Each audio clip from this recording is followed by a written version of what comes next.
pestilences and earthquakes in diverse places. And like I said, we are also seeing uproars of the people, like I mentioned earlier with the protests. Meaning finally realizing that the government could care less about them. It's about their well-being.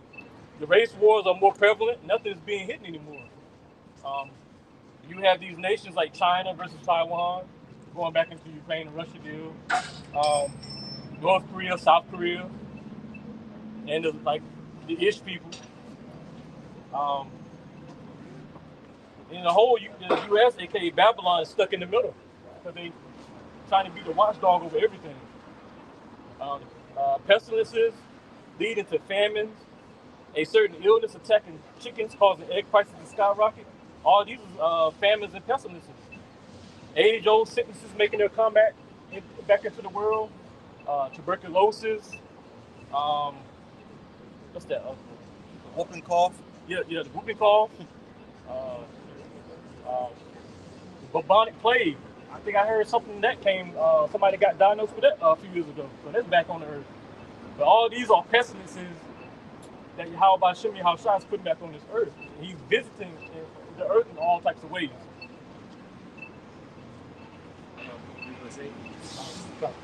So Matthew 24, verse 8, it says, all these are the beginning of sorrows. Yeah, these are all sorrows. The things, the prophecies that point to the latter time.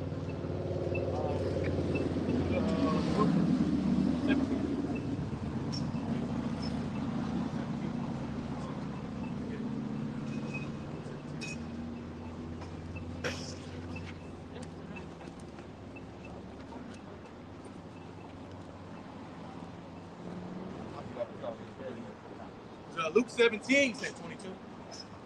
17, 26. Luke 17 and verse 26. As it was in the days of Noah, so shall it be also in the days of the Son of Man. Yep. Luke 17 and 27. They did eat, they drank, they married wives, until the day that Noah entered into the ark, and the flood came and destroyed them all. So the same thing our people were involved in before the flood came, they're going to be the same in that same lot when Yahweh returns. All the people concerned about is committing all types of evil and not caring or thinking of the Lord's return. But that the word repentance isn't even in Jake's mindset right now. The Lord is releasing his fault.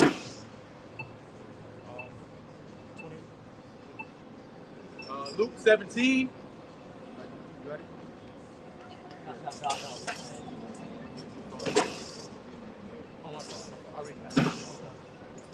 Luke 17 and verse 27 again. They did eat, they drank, they married wives, they were given in marriage until the day that Noah entered into the ark, and the flood came and destroyed them all. Verse 28. Likewise also, as it was in the days of Lot, they did eat, they drank, they bought, they sold, they planted, they built. They look around you and you see apartment buildings being built in tight confined spaces. Forests getting chopped down for more manufacturing facilities. Esau just wants his whole earth encased in concrete. Then you got our people, so-called Negro, Latino, and Native American, thinking of lifelong goals here, as I mentioned earlier. But that's all in vain, not thinking that this place is, they're thinking that this place is going to last forever, and it's not. There's an expiration date. But the Lord is going to come when you least expect it. Luke 17 and verse 29. I got to read it. It says they destroyed the sun.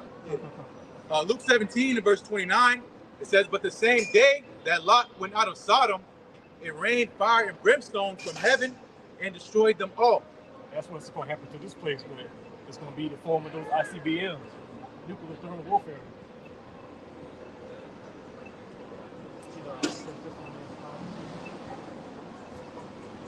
I was thinking, was it Isaiah 3 or Isaiah 6? They declared their sin is Sodom. Yeah.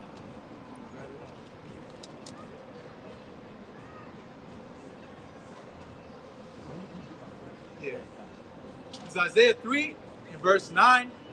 It said, the shoe of their countenance doth witness against them, and they declare their sin as Sodom. They hide it not. Woe unto their soul, for they have rewarded evil unto themselves. So the shoe of their countenance is, your look, man, your face. I think we went over this last week about a Mo. You can just tell he ain't living right, man. He wears on his face. And there's a time where it's called being down low. And you still got people that are down low, hiding their Moism and sodomite tendencies, right? But now they don't care no more because you got parades of this behavior, man, where it's exalted and praised, man, because it's a sign that this is the wicked kingdom of the Lord prophesied about. Babylon the Great, so-called America, man. You're supposed to get put to death, man, because being like that, it brings confusion, man. It brings death. So that's why the Lord had that curse out of Israel, because, again, that's a disease, man. It's not that mentality is wrong, man. It's an error. So, again, going to how the Lord is justified destroying this place, because, look, they don't feel bad for being mold, man. They don't feel bad for being evil. They don't blush. They're not skipping a beat. They get up and continue on the day like it's nothing that they did wrong, man. That's why the Lord has to come back and bring this place down, man, because that's the problem, right? What was that? Woe to them that call evil good and good evil. Yep.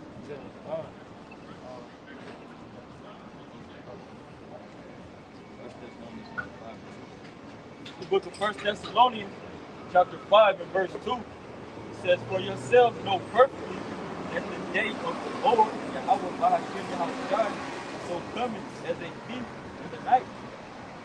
Okay, like I said, Jake keeps putting off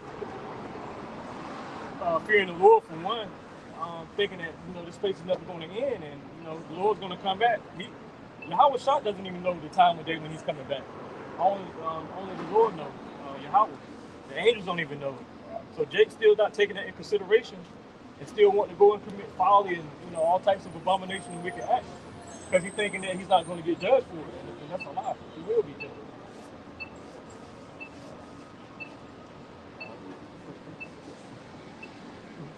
The book of 1 Thessalonians chapter 5 and verse 3, it says, for when they shall say peace and safety, then sudden destruction cometh upon them as travail upon a woman with child, and they shall not escape. So part of that sudden destruction is when the Lord fully lets Esau off their chains. And he ushers in those troops to kick in your door 2 a.m. in the morning to drag you off to some internment camp, some FEMA camp. And there's nothing you can do about it. Martial law in full effect, and there's nothing, if you're not trusting in the Lord and the Lord is not in your thoughts, you're not going to get saved out of that situation. Only the Lord's elect will be saved through all this chaos and turmoil.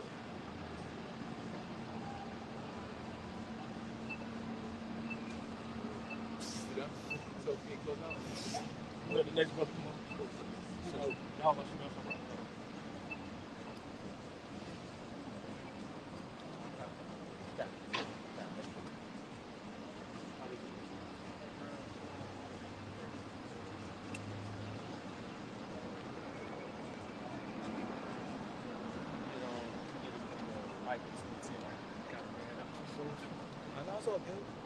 It's the book of Micah, chapter 2, verse 10. It says, arise ye and depart, for this is not your rest. It says arise ye and depart, all right? So arise, come into this precious light of this knowledge, wisdom, of the knowledge, wisdom, and understanding of these scriptures. It says arise ye and depart. So this doesn't mean to take a plane, a train, a jet, or a cruise ship to go into another country. All right, this means to depart spiritually. All right, to put off those philosophies and doctrines that you was taught in the world. All right, the democracy. All right, the false religions. Okay, put off those idols. All right, stop being sodomites. Men lying with men, women lying with women. All right. And stop worshiping the traditions of men, which is these, I like to call them folly days, man. Your so-called Christmas and, New Year's and, all right, I guess they worshiping this BS that they call Saint Patrick's Day. Read again. Micah chapter 2 and verse 10. Arise ye and depart, But this is not your rest, because it is polluted. It shall destroy you, even with a sword destruction. Right? It says because it is polluted, man. And what is it polluted with? You know, GMO food, plastic water. All right. They got those CHEM trails in the sky. All right, which is which is full of barium and aluminum. All right, so all kind of different heavy metals. All right, that radiation coming from your Wi-Fi modem in your home. All right, and ultimately it's polluted with the blood of the saints, man. You know, if you do your history, you look into the Tuskegee trials. All right, you look into the Devil's Punch Bowl and the Trail of Tears.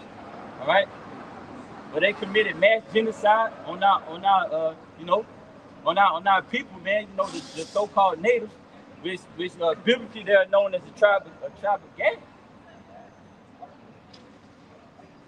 me read again. It's Micah chapter 2, verse 10.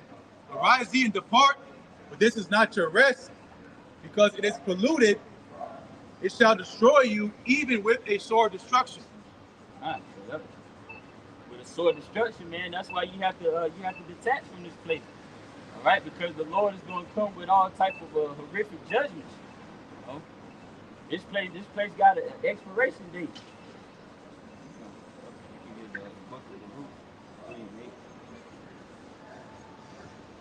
This is the book of Baruch, chapter 3, verse 8. It says, behold, we are yet this day in our captivity. Right, it says, behold, we are yet this day in our captivity.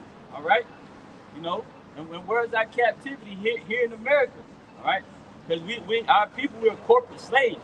Okay, that's why you got a social security card. You know, and you're going to need that in order to receive their benefits, man. All right, you're gonna need a social security card in order to get a Section 8, to get WIC, to get SNAP. Baruch 3 and verse 8, behold, we are yet this day in our captivity, where thou hast scattered us for a reproach and a curse. Right, it says what thou hast scattered us for a reproach and a curse, you know, because our people have been put to a open shame here. You can't even go to the local gas station without it being like a scene from that movie Minister Society, where you got the Moabite, you know what I'm saying, the so-called Asian, so-called Chinese, you know, in the store, like, you know, following you around, like, hurry up and buy, you know, because our people, you know, we've been falsely accused of things we haven't done, you know, just like you got all those videos, all right, on these social media sites with these cameras, man, you know, talking about Jake ran over. All right, you know what I'm saying? Jake is on her property and he won't leave. All right, but they say ninjas love watermelon. You know, man, because we made a reproach. It said we are scattered for a reproach and a curse. All right, and we're under those curse, and it says a curse because you know the Lord has removed their heads from us, which is their protection. Because Yahweh Shem outside our shield and buckler, man. You know. From these adversaries. That's all we surrounded by. That's why the scriptures tell you that, man, we're troubled on every side. No, we surrounded by these people. Baruch 3 and verse 8, behold, we are yet this day in our captivity, where thou hast scattered us for a reproach and a curse, and to be subject to payments. Right, it says we subject to payments, man. As the scripture said, we have to go to our enemies for the one of all things. Finishing Baruch 3 and 8, according to all the iniquities of our fathers. So according to all the iniquities of our forefathers, that word iniquity goes into sin upon sin. Finishing Baruch 3 and 8, it says, which departed from the Lord our power. Right, it says, which departed from the Lord our power. And how did we depart? And how did our forefathers depart from the Lord our power, man? Yahweh Ba'ashem Yahushua. Because they broke the covenant and they started worshiping these idols. You know, taking on the customs and practicing the things of the heathen. This is yours. Yeah. Get too bad.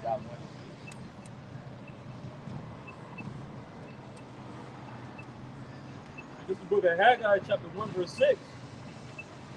Ye have sown much and bring in little. Ye eat, but ye have not enough. Yeah, I don't think so. Ye drink, but ye are not filled with drink. Ye clothe you, but there is none warm. And he that earneth wages to put it into a bag with holes. This is the book of Haggai, chapter 1, verse 6. Ye have sown much and bring in little. Right, it says ye have so much and bring in little, man. All right, because what you pretty much you're laboring, you laboring for crumbs, man. You barely have enough to make groceries for the week. You know, as in back in the ancient times, the great mineralization, we had farms and vineyards, But see, the Lord took those things away from our people, what I'm saying, due to the curses, due to our disobedience. Yeah, you got it, bro. And bring in little. Ye eat, but ye have not enough. Ye drink, but ye are not filled with drink. Ye clothe you, but there is none warm.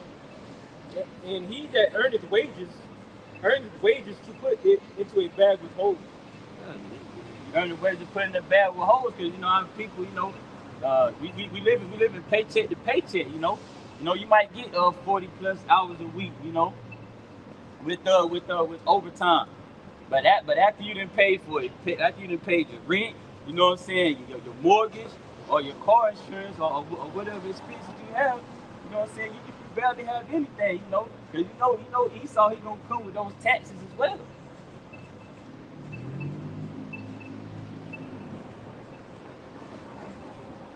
Let me get the book of Baruch 4 and 6. It's Baruch chapter 4, verse 6. It says, "Ye were sold to the nations, not for your destruction, but because ye moved the Most High to wrath, ye were delivered unto the enemies." Right. It said, what it said? Ye were sold to the nations, man. Who are the nations? These heathens. All right. It said, well, ye were sold to the nations. I'm start hearing it again. Yep. Baruch chapter 4 and verse 6. "You were sold to the nations, not for your destruction, but because you moved the Most High to wrath, you were delivered unto the enemies." It said, ye were sold to the nations, man. Like I said, these heathens, ultimately, Esau, Edom, had us in chattel slavery, man, with iron yokes on our neck and, shackles around our ankles. It said, well, you were sold to the nations, not for your destruction. It said, well, but because you moved the Most High to wrath, man, was that where wrath goes into his extreme anger. All right. It said,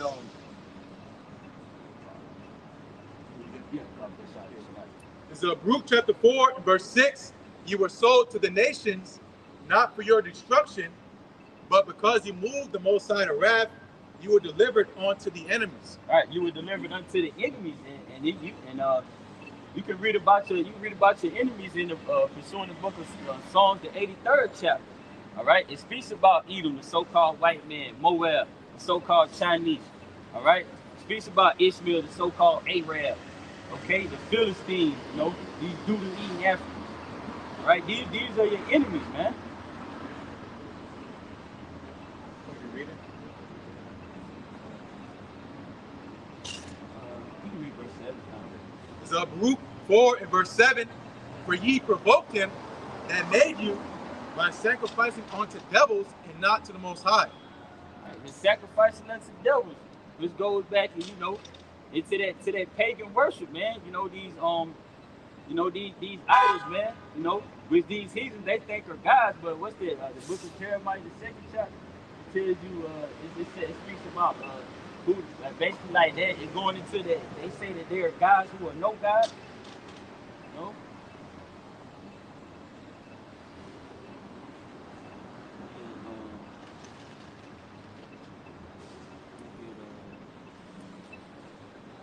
We get Hebrews 13 and 14. This is the book of Hebrews, chapter 13, verse 14.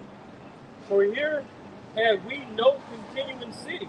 All right, it says, for here we have no continuing city, man. In this place, which is spiritually Egypt. That word Egypt goes into bondage. All right, You know, because we were, oh, Miss Rain. Like it, like the brother said, Miss Rain. You right there, yeah.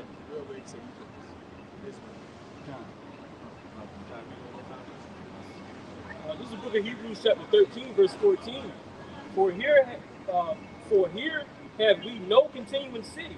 Right, you know, spiritually Egypt, man, which is here in America, you know, the place of our captivity, man, this bondage, you know, because the Lord, you know, because we here for punishment for our disobedience, man, you know, we're not here to prosper, man, we're not here to try to set up a community, like the brother Kabaya beautifully brought out, you know, he was speaking on Durham, in Durham, North Carolina, they had the Black Wall Street set up. I think around about 1960s, and they end up tearing it down.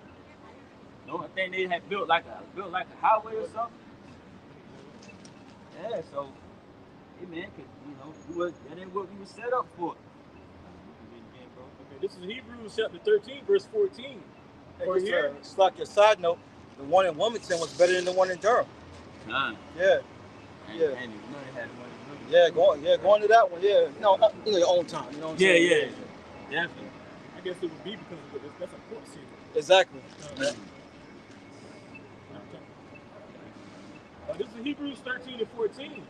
For here have we no continuing city, but we seek one to come. But we seek one to come, man. Because the Lord has prepared a kingdom for us, man. You know, a kingdom for you so-called Negroes, Latinos, and Native Americans, the true biblical Israelites, the true sons of God, man. Yasharallah. He is the prince of the power. You know? Lord has said, you know, the Lord has the, you know, let's say, but we seek, because he said, well, we seek the city to come, man, which is, we got the kingdom of heaven, all right, to look forward to. But, you know, before we enter into the kingdom of heaven, it's going to come with much tribulation. It's going to come with sufferings, all right, persecution, you know, and it's going to come with that hour of temptation, because, you know, Sleazy E, all right, Esau Edom, the so-called white man, he wants his birthright back. So what does that mean? He's going to mandate that MOTB. He's trying to merge man with machine, all right, because he gonna make it mandatory for you to take that implantable device in order for you to buy or sell. You know, there's spoken of in the book of Revelation 13 and 16.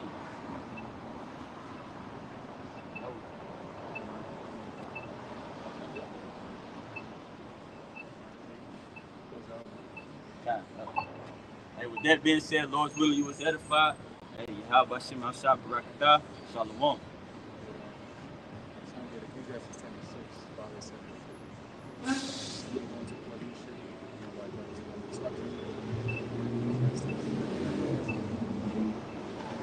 Book of Ecclesiastes, chapter 10, and verse 6.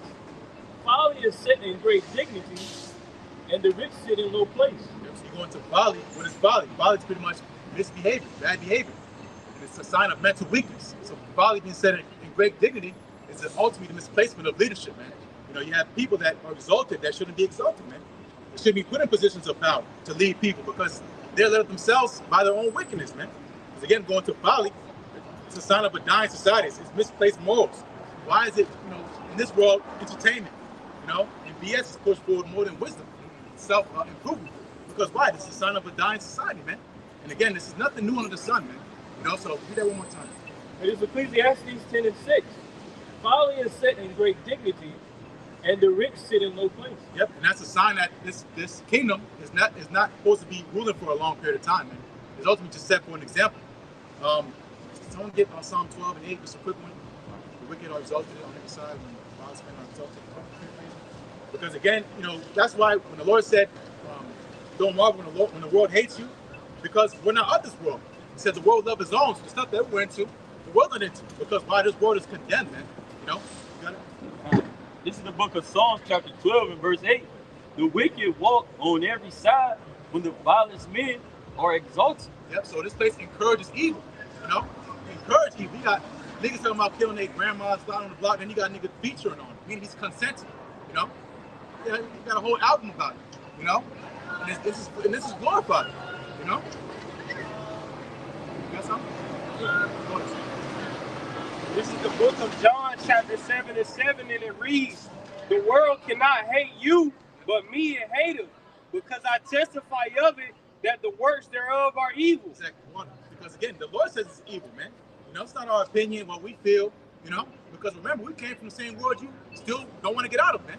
You know, you understand. You know the grasp and the gravity and the temptation that comes with being in the world. But we're here to tell you there's another glory, man. Speaking so-called Negroes, Latinos, Native Americans, man. Being past black, okay? Getting past, you know, food trucks and burritos and shit, man. You know, there's something better out there, man. You're going to be making lunch for the rest of your life, man. No, man. The Lord has a nation of kings and priests, and it's because of our wisdom that we possess. Right? So remember, the Lord said what this world is doing is evil. Get 1 Corinthians 1. It says the wisdom of this world is foolishness. Where's the first? Started like this.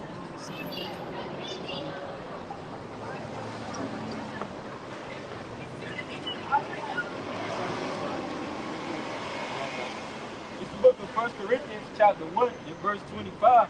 Because the foolishness of the Most High is wiser than men, Yep. and the weakness of the Most High is stronger than men. Yep, because this is what, you know, you come out here, if you don't know what's going on, okay, you walk past, right, you maybe came across a video, you'll say what we're doing is foolish. Because, what do they call evil good and good evil? Because ultimately you're bugged out. Your scale of judgment is off, it's skewed toward wickedness. Because you're judging things that you don't understand according to the world standard. You know, so of course you're not going to comprehend. When the angels get on Ezra's, you know, about certain things he was asking. Remember that he's a man of the Lord. And what the angel said, he said, your heart's too full in the world to comprehend the things of the Most High, man.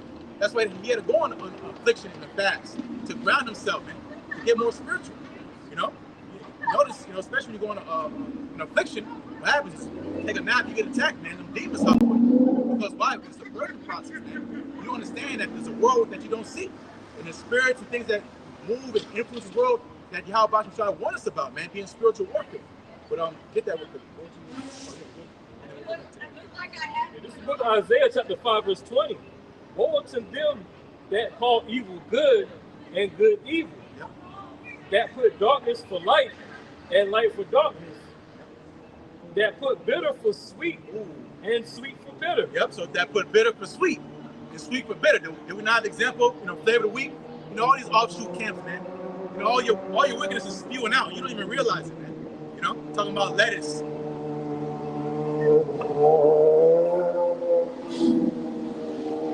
Calling lettuce bitter. Lettuce is full of water. What are you talking about? You know, lettuce would be sweet. Romaine lettuce. You know, but you know, again, the point is the mentality behind it. It's weakness. You know, it's too bitter. I don't like the taste of it. But you know, it's a sign that these men aren't going through nothing, man. You know.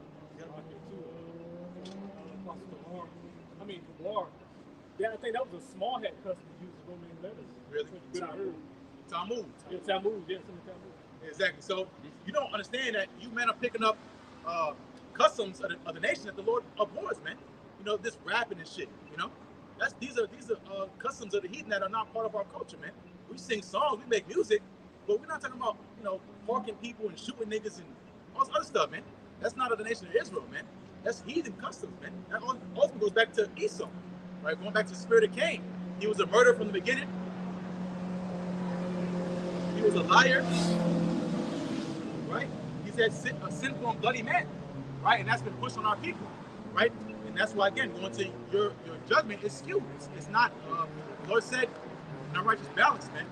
It's wickedness inside the Lord, man. Just waits, you know? So again, when the world glorifies wickedness, right, sin becomes normalized.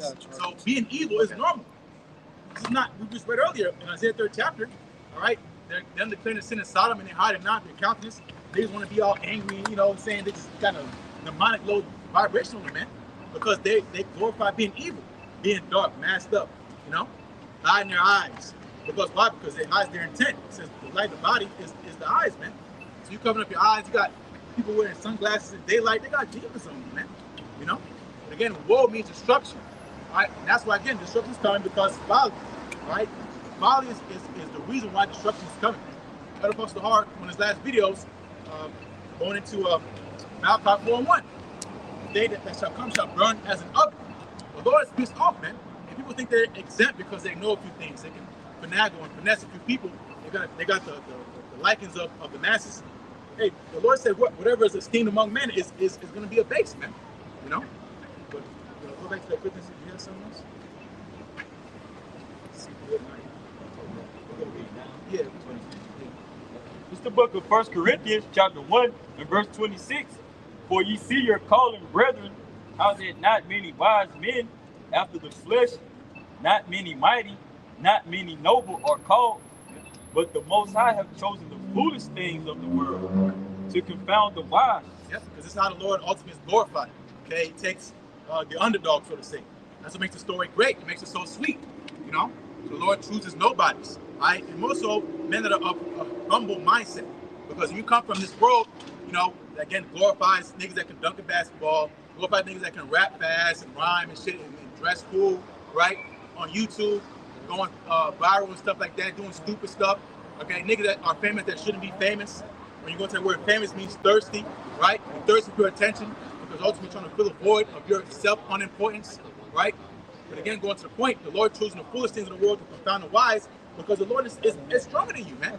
You know, what you call strong, what you call wise, okay? You call great, the Lord calls foolishness, man.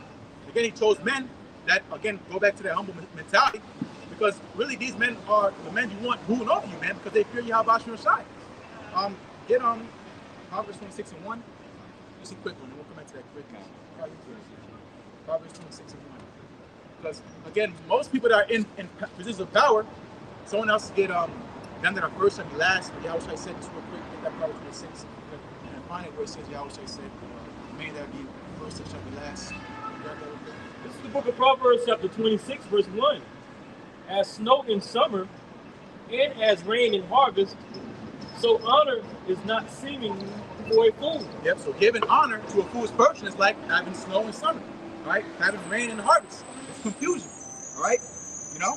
And it's ultimately, it's not natural, and it's harmful, right? It messes the whole cycle, but everything's up. It says in Isaiah, someone else got that too, where it says, Isaiah 3 and 12, that's my people, children of their oppressors, right? Get what Isaiah said. Yeah, get that Isaiah. Okay, this is the book of Isaiah chapter 3, verse 12. As for my people, children are their oppressors, and women rule over them. Yep, so again, a sign of instability. It's a sign of an unstable world. That cannot hold up for too much longer. But women being in power and children being our oppressors, which you're going to understand a bit, a child meaning of no rank, insignificant. A child, he has to be raised up, all right, until he's of age, then he can be, under the law, ultimately, right, be respected and honored. When you're a child, you have no rank, you have no say-so, man. You know? So that child is Esau, right? Esau, the so-called white man, all right, who's in power, according to prophecy, that would be in power, right, to usher in the Lord's return, man, right? And then you widows gonna follow him and ooh and ah after him because why? Because you've been, Apostle Paul said, as Eve has been beguiled by the serpent, right? You've been turned away from the Lord Yahweh Shai, man. You know. And then, of course, women who ruling over. That means ultimately they have more say-so, especially than a masculine man, man. Especially in the court system, you see this all the time, man. All right. And why is that so? This feminism movement, which has a demonic, satanic origin, which a lot of people don't go into stuff and follow. Okay, you just go off of what it hears. Sounds good to your ears. You want to hear what you want to hear, right? But feminism was brought in to bring instability. Instability where? In the so-called Negro, Latino, Native American household, man. All right? All this stuff the CIA, funded, man. You know? Because there's ulterior motives, but Jake don't go that deep, man. You know? Why these niggas popping up out of nowhere, getting 1 million followers, getting famous and pushed on you? Why I keep seeing this dude? Snoop Dogg, he nigga on wine bottles, he on commercials. Why is this guy being pushed for me? I don't know. This nigga make rap music about killing niggas. Now he got a change of heart. He a humanitarian. Fuck Snoop Dogg, man. You know? But read that again. It's the book. Read the Isaiah. My fault. Yeah. Oh, yeah. This is Isaiah 3 and 12. As for my people, children are their oppressors, and women rule over them. Yep. Oh, my people. Yep, women rule over them again. Who's mostly now raising up these children? Bad ass children, okay? Especially in the so-called Negro, Latino, Native American household, is women, right? And they can't lead themselves. How they gonna lead a child, especially a man in these times, man? The most wicked time ever, when you have so much access to evil. It says a child from the youth is given to evil, man. As soon as they're born, they're being exposed to evil, man. You know, in the so-called hospitals, exposed to evil. All these vaccines, forgive me, right? Algorithm. All these vaccines, all the stuff they're trying to push on your child. Okay, you can't even breathe his first breath without getting the influence of evil, man. That's why true leadership is needed, man. Again, finish that. Sorry. They which lead thee cause thee to err, Yep. and destroy the way of thy path. Yep. So they that lead thee cause you to err. Okay, you're leaders. That's why you're supposed to take heed who you set a watchman over. He says that in Ezekiel, you choose a man to be a watchman for you. All right. You better make sure he fears Yahweh Shai, man. You know, because again, the people that are set up to rule our people, entertainers. You know, you always go through this as our entertainers, actors, people that you shouldn't take serious, man. You know. Because most of the time they're actors, they're hypocrites. You know, you got young Didi talking about selling all type of white, you know, hugging the block and all that, and then he wanted his son to go to college, right? You don't want to follow a man like that. Okay, how many niggas he led astray, NBA young boy? How many niggas they led astray just for what? You know, to get a package deal, to sell out, you know, for pennies, which they're really just going into debt, man. These record labels that they signed to, these 360 deals and all that, that's you selling your soul away, man. And now you're a puppet. When you're bought and sold, you know, you compromise and hold back what you should be saying, man. You know, what was that? About holding back your sword from blood. Jeremiah, was it?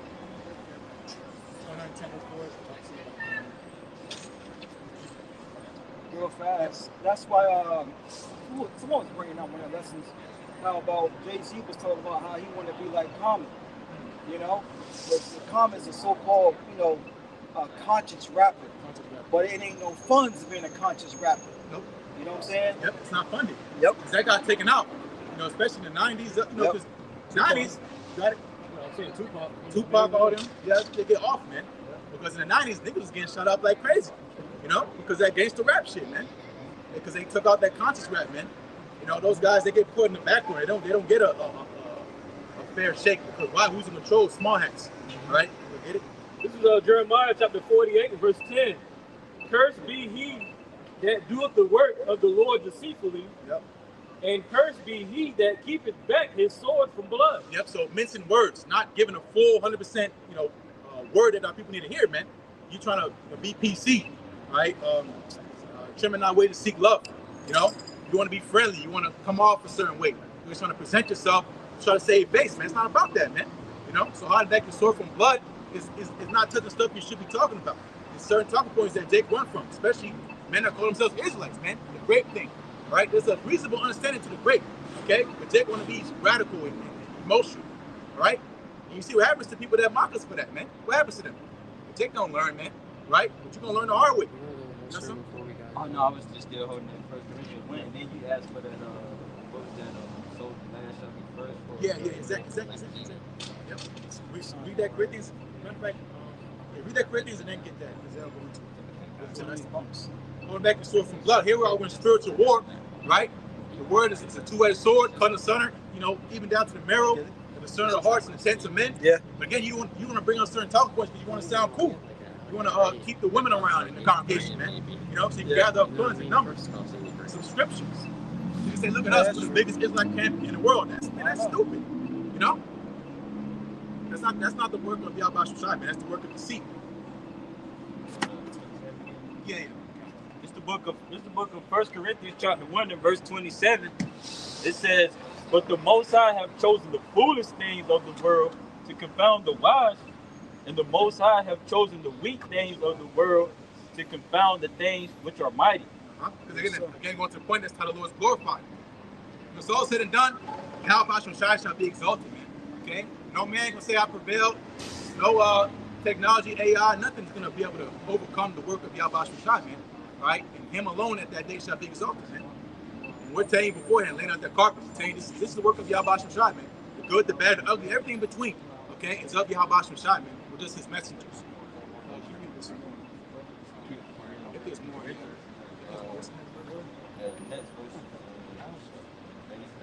Yeah. Yep, this is the book of 1 Corinthians chapter 1, verse 28. And base things of the world and things which are despised have the Most High chosen, and things which are not, to bring to naught things that are. Yep. So again, the Lord uses men like us, okay, being a great millstone and like-minded men that follow the true doctrine of Yahweh Shai. Okay, that's why we're the most hated group, in all of Israel. Okay, despised, looked down at, called all type of names, followers, stuff that doesn't pertain to our character, man. Right? But that's a sign that the Lord told us that we have to deal with, being persecuted for his name's sake, man. You're not gonna be popular, you're not gonna be cool. You got guys and women saying they're no more Israelites, which is a stupid thing to say because it's a nationality. Okay, it's not some fad you pick up. Okay, you can't run away from what you're born into. Okay, you being the seed of the promise, Abraham, Isaac, and Jacob. That's what our people do. They rather let the small hats have it. Okay, not knowing there's a blessing for those people at the end of all this, man. You know.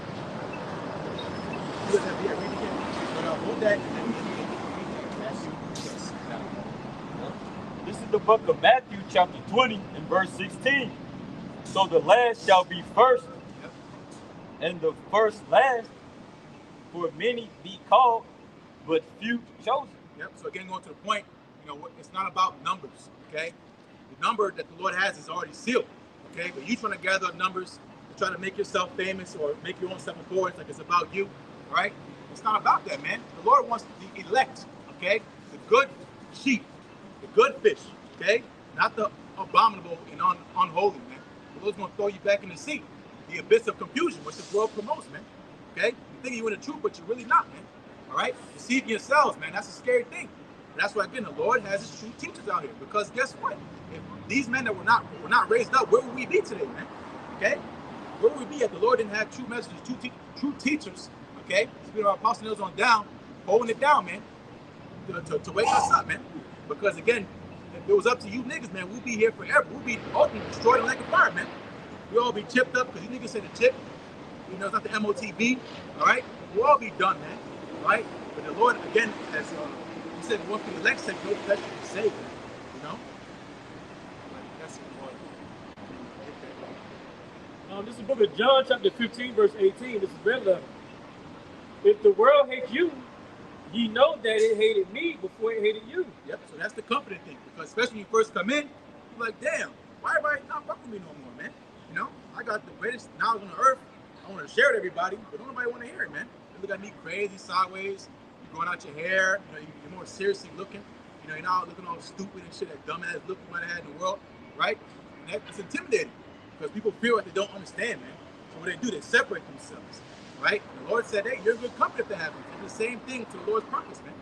But if they're all praising you, right, giving you pats on the back, getting all the hearts and likes in your comment section, all right? They did the same thing to the false prophets, okay? Niggas chose Barabbas, okay? And he was a murderer, okay? He mocked the Lord on the cross, But again, that's why Yahweh Shai had his true men out here, man, Verse 19. If ye were of the world would love his own. But because ye are not of the world, but I have chosen you out of the world, therefore the world hated you. Yep. And again, it's an indicator, right? And it's not because we're doing it on purpose, We just want to be not liked, right? And hated and despised. That's not us, man. We're cool people. We're Jake, man. We're a nation of peaceful people. Jerusalem, it's a city named Peace, City of Peace. But it's a people, of course, a place. We're peaceful people, man. We don't want to fight and do other stuff. We be chilling, man. But again, it's what the Lord said. They're gonna hate us. Even though we're not innocent in our own eyes, innocent in the sight of the Lord, we call it elect.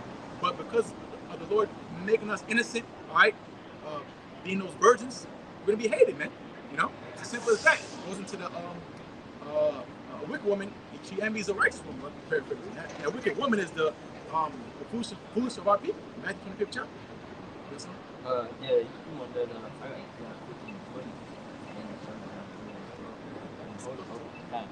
It's the book of John, chapter 15 and verse 20.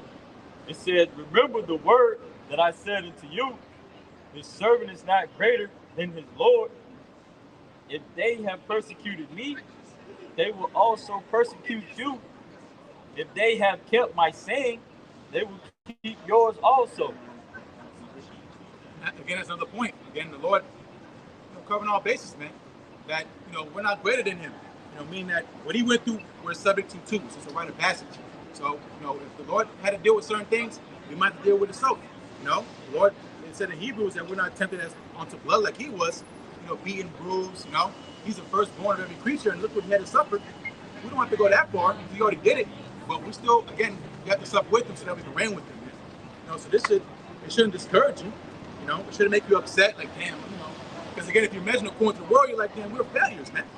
We're never going to be nothing. That's what the foolish thing. That's wasn't on the 3rd chapter. The hard on the wise, they seem to die, and they depart away to be utter destruction and misery, Well, our hope is full of immortality. We have better things in mind in this low, wicked place, man. In the book of Jeremiah, chapter 5, verse 23. But this people has a revolted and a rebellious heart. They are revolted and gone. Yep, so the same words we're reading, okay? Again, the same men, that you follow after these widow camps, all right? They read the same precepts, but it was without understanding. Because the fear of the Lord is one thing, but understanding is the next. Right? The fear of the Lord is the beginning of wisdom, and understanding is to depart from evil, So you still hold on to these evil, heathenistic customs in your congregation, man. It's a sign of lack of understanding, man. So again, going to our people that were revolting in a rebellious heart, man, meaning mind. It's just in their program, man. To just go off, man.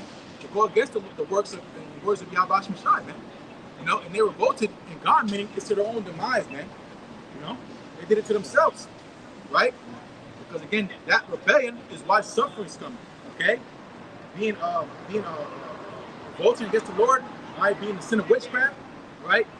Rebellion. Hey, that's not a light thing inside the Lord, man. That's why fire's coming, man. Verse 24. Even say they in their heart, let us now fear the Lord our power, that giveth rain, both the former and the latter, in his season. He reserveth unto us the appointed weeks of the harvest. Yep. So going to our people, you can tie with Amos about they say the evil should not overtake nor prevent us. Nothing's going to happen. Jacob's just complacent, right? And meaning in their hearts saying, meaning their minds, let's turn back on Yahweh Shai because, ultimately they don't acknowledge his power. They don't acknowledge the rock that begot them, man, which the Lord's a jealous power, man. And again, because of that, because you forgot, and you chose after lewdness and whoredoms, the Lord's going to bring destruction onto you, man. Because you forgot your maker, right? And it's because of pride. It's in your mind. You might think that's Romans 1. We'll probably get to that eventually, right? They don't retain the knowledge of the Lord in their mind. The Lord gives them to reprobate mind. Finish that. Jeremiah 5 and 24. Neither say they. Jeremiah 5 and 25. Your iniquities have turned away these things, and your sins have withholding good things from you. Exactly. So that's why they catch hell. They wonder why they can't catch a break, so-called. It's because how you live, man. And again, going through those shortcuts, those convenient shortcuts. Remember when the Lord was tempted, what does Satan tempt him with, man? The goodness of the world.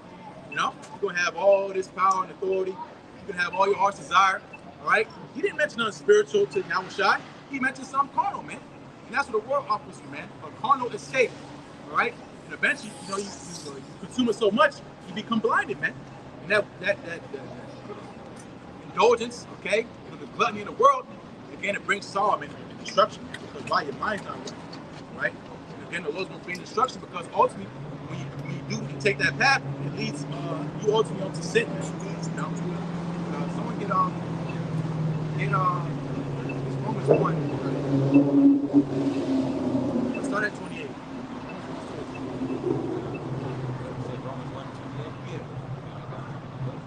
This is the book of Romans, chapter 1, in verse 28. It says, and even as they did not like to retain the Most High in their knowledge. Yep, so to retain, someone get Hosea. 46, you already know. As they did not like to retain the Most High, the knowledge of the Most High in their minds, right? Retain means to hold on to, right? Because what are people lacking onto broken vessels that can't hold no water, man? Cracked, rusted out. That's our people's minds, man. That's what I said in the first chapter. Our sinful nation laden with iniquity, man.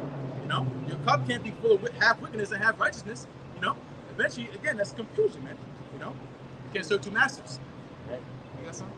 No, I was just thinking, saying like when we just had the Passover, like it said, little leaven is the whole lump. Exactly. Leaven's evil. Get at Hosea. In the book of Hosea, chapter 4, verse 6, my people are destroyed for lack of knowledge. Because thou hast rejected knowledge, I will also reject thee. Rejected means it's a conscious thing. You pushed it out. You don't want it, man. You took it out. You rejected it, meaning no, I don't want it. You know, you rejected knowledge, man. What is knowledge? What is true knowledge? Again, it's the fear of Yahweh Shai and keeping His ways, man. You know, go ahead. That thou shalt be no priest to me, Yep. seeing thou hast forgotten the law of thy power. Yep. I will also forget thy children. Yep, and you go into Hosea. Hosea was prophesying against the northern tribe, man. What was the imminent destruction that was coming? You know, the Assyrians coming, man. Ancient Assyrian Empire, grabbing them up and throwing them in captivity. The ones that didn't escape and come to America, right? You read about the 2nd Esdras 13th chapter, going to privacy, right? But again, thou shalt be no priest unto me, meaning you're not going to get no answer from me, man. Because the priests are the diviners. They're the ones that get the answer from the Lord, man. You know? Well, I say better, the diviner is a wicked thing, more so an oracle, all right? You know? Someone that has ultimately divine influence. But on the right-hand side was supposed to be the priest. And even have a higher authority, the high priest, right? So seeing you rejected knowledge, the Lord ain't going to be done with you, man. You're not going to get no answer, man. You can throw up incense and put all type of prayers, but you ain't going to get no response, man. Because why? Because the foundation is you sin against the power, man. You sin against Yahweh Shai, man. And you continue doing it knowingly. It's 2025, man. You know you shouldn't be laying man with man, all right? You know you shouldn't be committing adultery, all right? All this information on the internet, you still eating shrimp, ham, lobster, man. And the only thing you can say is because it tastes good. Niggas laying back and say, oh, it got protein in it. So what? So do bugs. You gonna eat a cockroach, right? That's what you're eating. Again, our people are destroyed for lack of knowledge, okay? Swollen necks and ankles, right? Because they rejected knowledge. They don't want to hear knowledge. It's too much for them. Because what? Wisdom is too high for a fool, right? Foolish behavior, okay, is the reason why people are going to ultimately have their downfall in this time, man. You know? Go back to that. This is the book of Romans, chapter 1, and verse 28. And even as they did not like to attain the Most High in their knowledge, the Most High gave them over to a reprobate mind to do those things which are not convenient. Yep, and that's the conclusion, man. Reprobate meaning lack of judgment, right? Void of judgment. It's not saying Daniel's 12th chapter, the wicked shall do wickedly, and none of the wicked shall understand. The scriptures also say that the wicked understand not judgment. When judgment happens, it's supposed to be a reminder that you need to fear Yahweh Shai.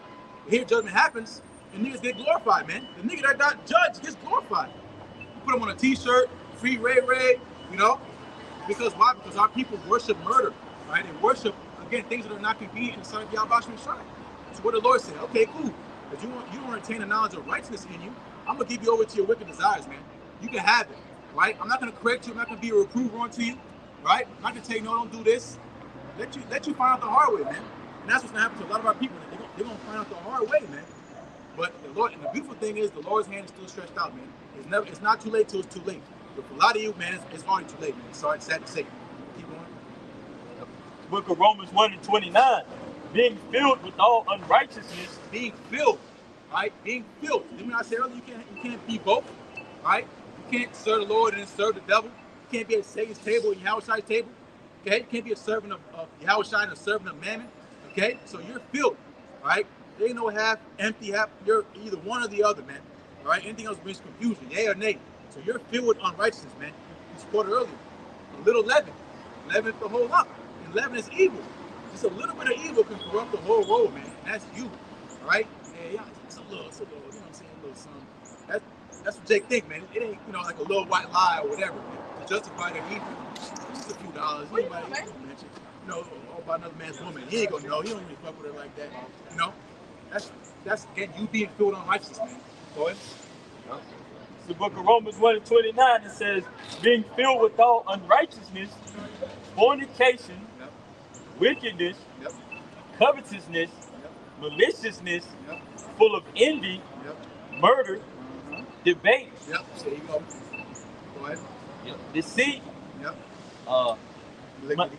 malignity, whispers. And that's what you niggas do, man. It's gossip, whispering. Murmuring, right? Again, this is the fruit of the flesh, man. Right? The fruit of carnality manifested, man. And it's you niggas, man. That's something? Yeah, we went to that. Go ahead. Romans 1:30, it says, backbiters, haters of the Most High, Yep. despiteful, Yep. proud, Yep. boasters, Boasters. Go ahead. inventors of evil things. Inventors of evil things. They just be making up evil shit, man. You know, just to justify themselves. Being, you know, oh my God, because of what? Being full of unrighteousness, man. You know, you justifying your wicked ways by a wicked measure, man. You know, not by the measure of Yahweh Shai, it's by your own vain opinions, man.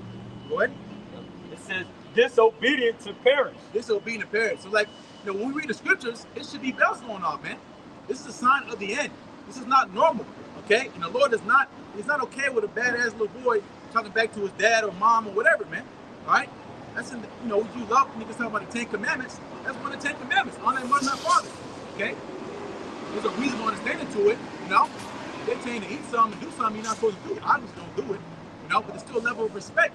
That's not nowhere, you know, for the most part, in our so-called Negro Latino American household, man. Especially towards men. Right? Go ahead.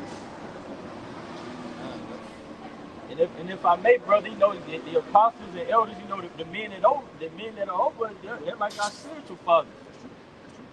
It's Romans 1:31. It says, without understanding. Because Apostle Paul said, I've begotten you through the gospel. Right? Go ahead. Romans. To the 10, exactly, call him my son. Yep. Exactly. Romans 1:31. It says, without understanding, covenant breakers, without natural affection, implacable.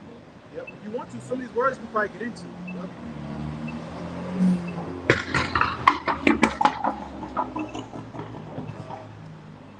Implacable. Keep reading. Yep.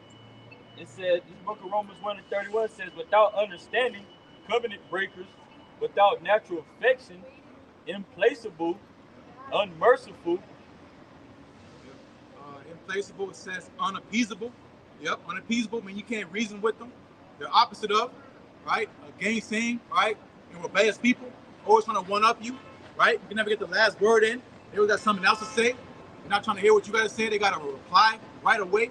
You know, they wait, maybe hold their peace. They're not hearing what you got to say, man. That's how they do with the prophets, man. You know? Go ahead.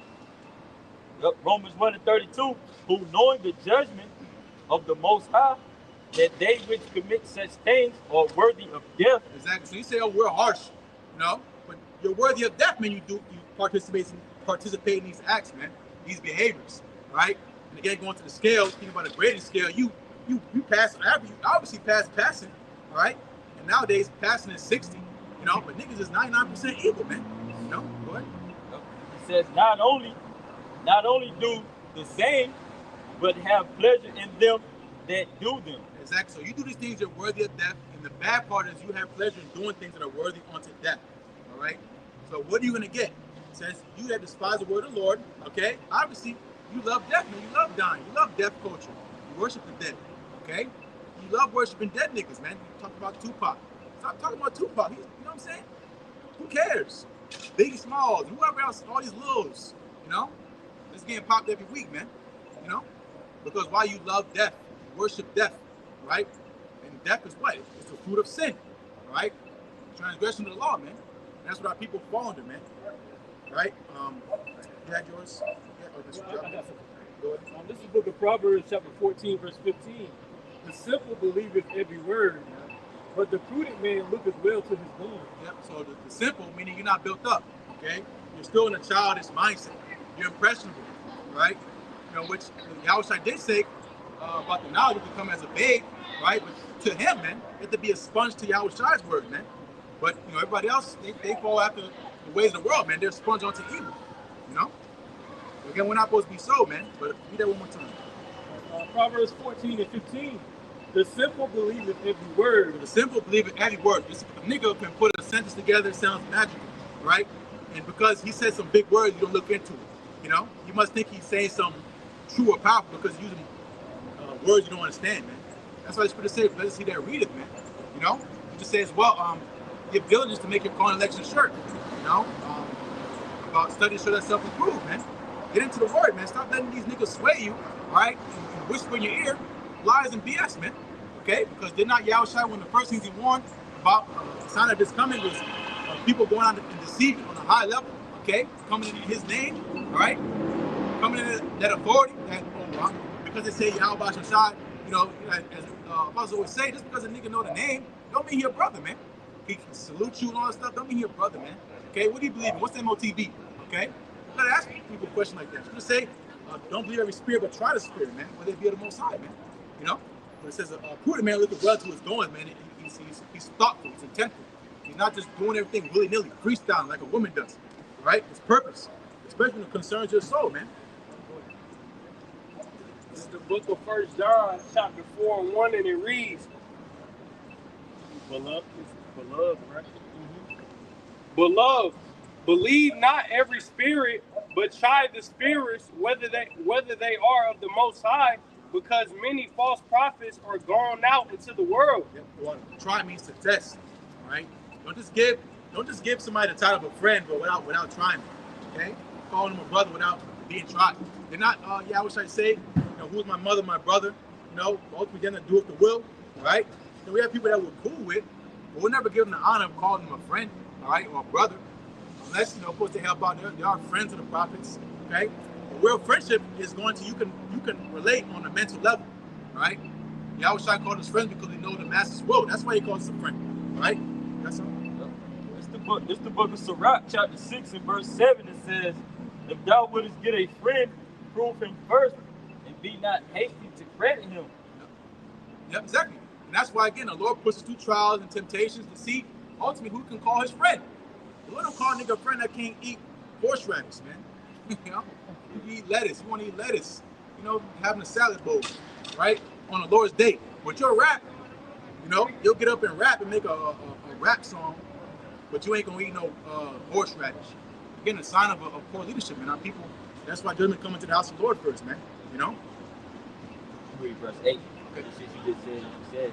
Now this is the book of Sirach, chapter 6, and verse 8. It says, For some man is a friend for his own occasion, and will not abide in the day of thy trouble. Yep, a friend for their own occasion, meaning for their own agenda, right? They'll be cool with you if it benefits them, you know?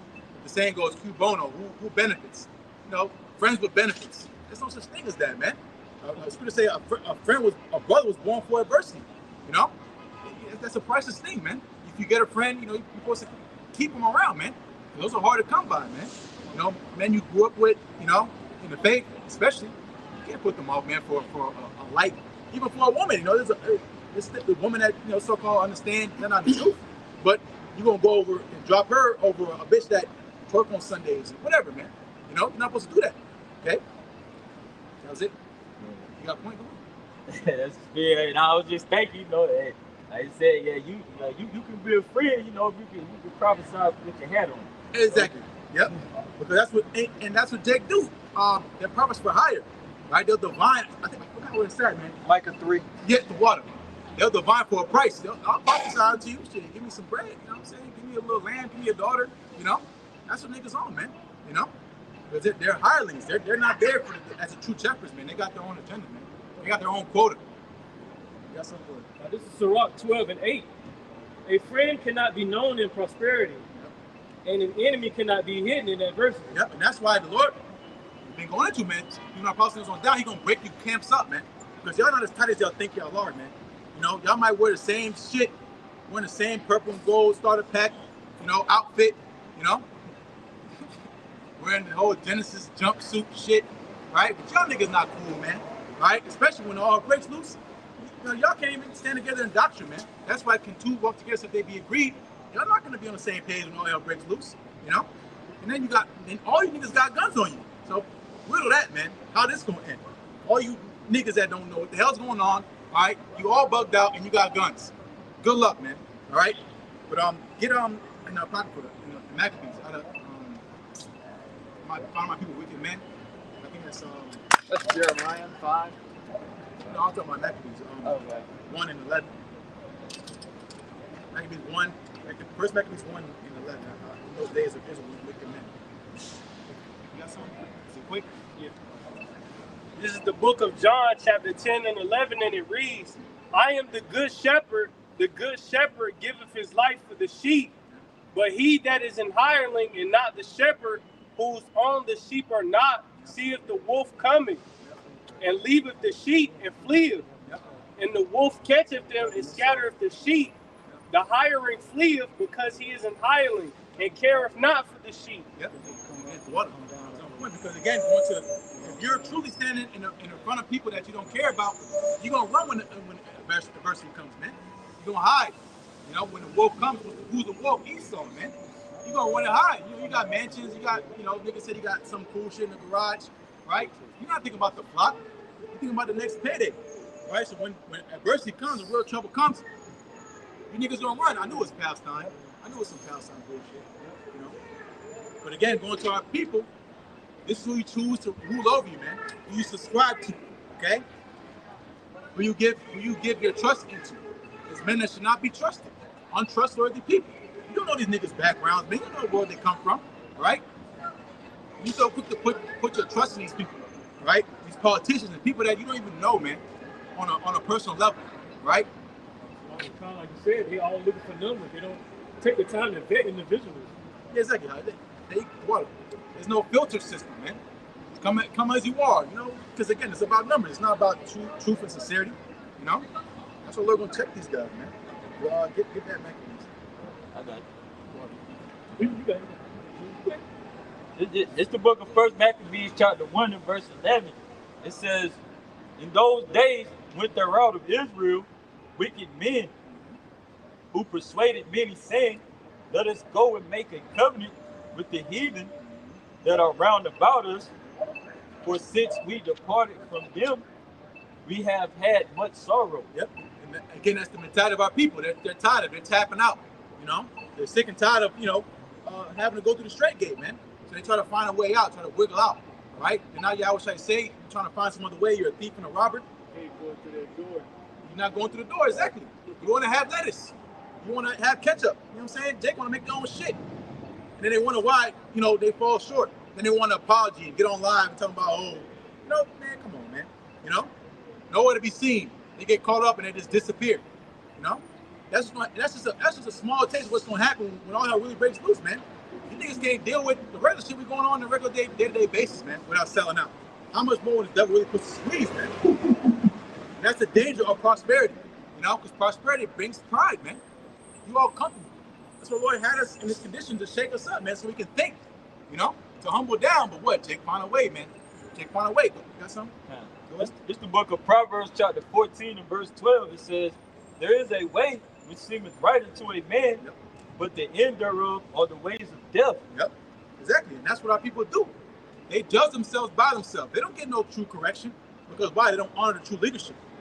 They're taking a young man counsel. Who was it? After King Solomon died, it was Southern Kingdom, Jeroboam. No, was it Jeroboam? Rehoboam. Yeah, Rehoboam was the Southern Kingdom. Jeroboam was Israel, Northern Kingdom. So look it up for me. Double check. Read it one more time. I think it's Rehoboam. He took the young man's counsel. This is the book of Proverbs, chapter 14 and verse 12. Okay, come on. The book of Proverbs, chapter 14 and verse 12. There is a way which seemeth right unto a man, but the end thereof are the ways of death. Yep. So it seemeth right unto a man. You're thinking, okay, it's right. Okay, again, your own opinion. That's the danger of your own opinion. It's good to say, lean out upon thy own understanding, man. Right? You're choosing pleasure over suffering, man. You're choosing mirth over sorrow. Especially these times, it's a bad decision, man. Okay? Because get some quick one. Proverbs 21 and 17. Yeah, love of pleasure shall be poor. It's written here. Okay, this is the book of Proverbs, chapter 21, verse 17. He that loveth pleasure shall be a poor man. Yep. He that loveth wine and oil shall not be rich. Yep, exactly. Because going into pleasure, man. And again, how much more spiritually poor, right? You spiritually poor, man, and you don't have no faith. Did not the Lord say, I have chosen the poor of this world, rich in faith? You can't be both, man. Okay? Because faith requires believing something you don't physically see. All right? It's a substance, meaning it's there, but it's not physically manifested yet. So when you get all the pleasures of the earth, the dainty things and the king's meat, you not worried about Yahushua coming back. You know, that's the dangers again of comfort and luxury, right? Which modern societies love to be obsessed over, man, with pleasure.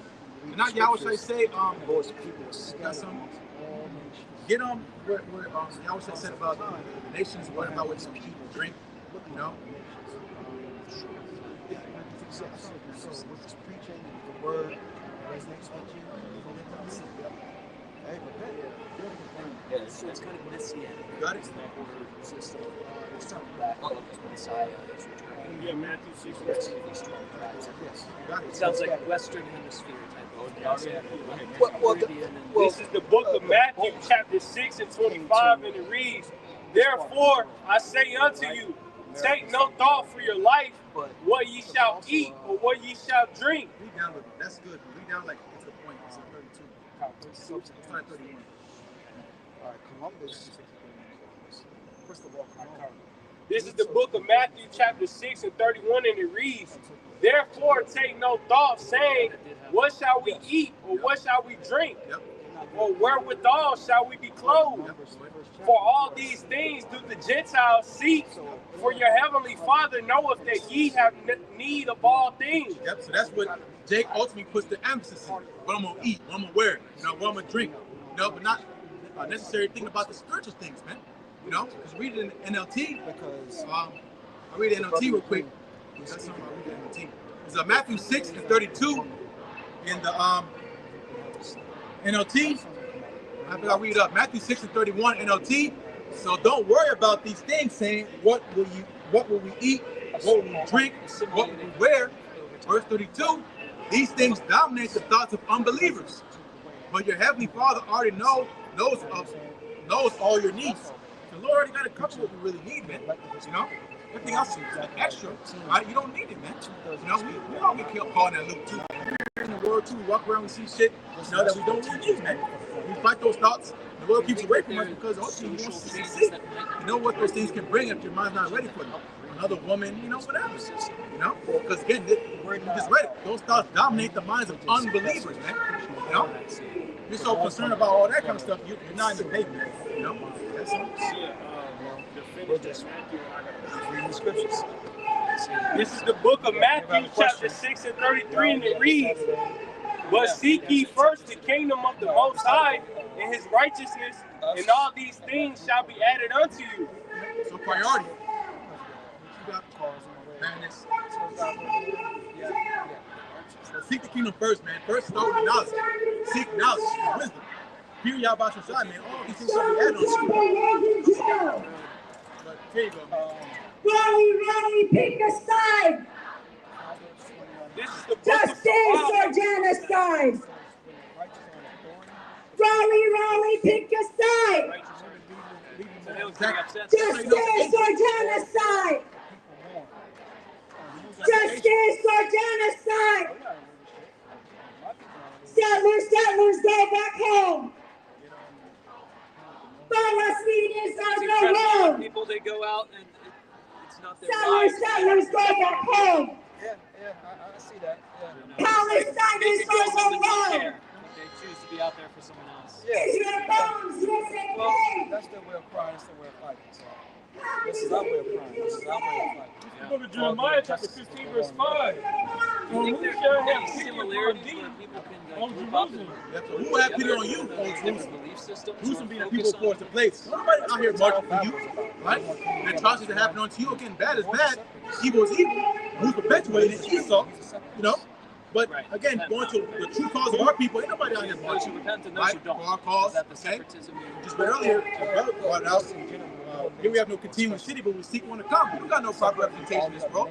You know, all these G20 summits and these meetings, they don't involve Jake and their welfare. As if it was so, they would put them in the position that they need to be in, being over the nations.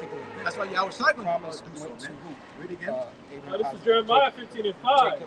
For who shall have pity upon thee, O Jerusalem? Act a certain way. Or who shall bemoan thee? To be an example. Or who shall go aside to ask how thou doest? Exactly. No one. Is, All right? what do you think Really, is happening in concerning us, Palestine? man. Israel We're is the real related people that's trying to stand up for our people. scriptures and what you see Right? Being the coming prophets. in the future? Or is Sign and quiet.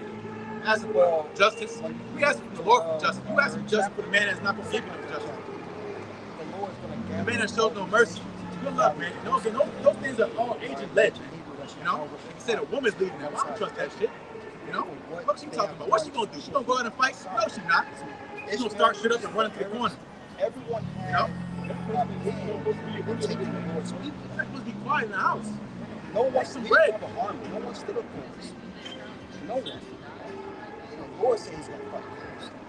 That's why you don't see us with guns or anything. But they get a back. They get a back. You know, they don't get caught in the The only streets. thing we have is the Bible.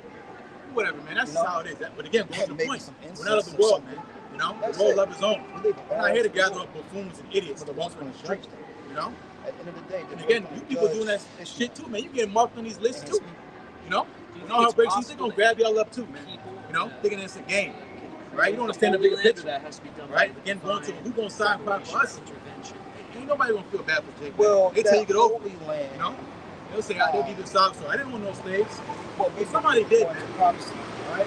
It's going to be destroyed and built and back the worst part is you didn't say nothing. because the people in that They didn't land, have slaves. What were your forefathers doing, man? They were watching and standing by. It's like y'all doing now, man. Right? This is a sidebar. You know? go back to the host there, okay? It's not the Palestinians' land or the Israelis. It's not their land either. It's the Israelites, the true Israelites. Now, once again, So Israeli and Israelite is very different. very different. Very different. Even though you have some of those people on Now, that this is the book of side, Proverbs, chapter 21, verse call 17. themselves Israel. He that loveth pleasure shall be poor. Because once And again, this has been adopted. the Lord's people are scattered. This has been adopted by, you know, so-called Israelite groups, man. Pleasure. It's not supposed to be, you know, amongst, especially amongst men, man. You know, we're trying to get ready for hard times, man. Because the heart of the wise in the house of mourning. But you got niggas having party Passovers, man, year after year, man. What? So-called black. Proverbs 21, 17. He that loveth pleasure shall be a poor man. He that loveth wine and oil shall not be rich. Exactly. And spending your substance, right? Chasing out the carnal things, right? You know, again, it's a means to no end, man. You, again, getting rich to spend it. That's not legacy-minded, man. You getting all this money and all this stuff to gather up what? To fill your belly, man. To make yourself feel important. You're not doing nothing like that. So if you have more questions, Ecclesiastes, Sirach chapter 5, verse 8. I'm not teaching. Set not thine heart upon goods unjustly gotten. Exactly. Goods unjustly gotten. Remember, this world is cursed. So-called America is cursed. It's a cursed land. That's why the Lord's not bringing nothing on the chariot besides the children of Israel, man.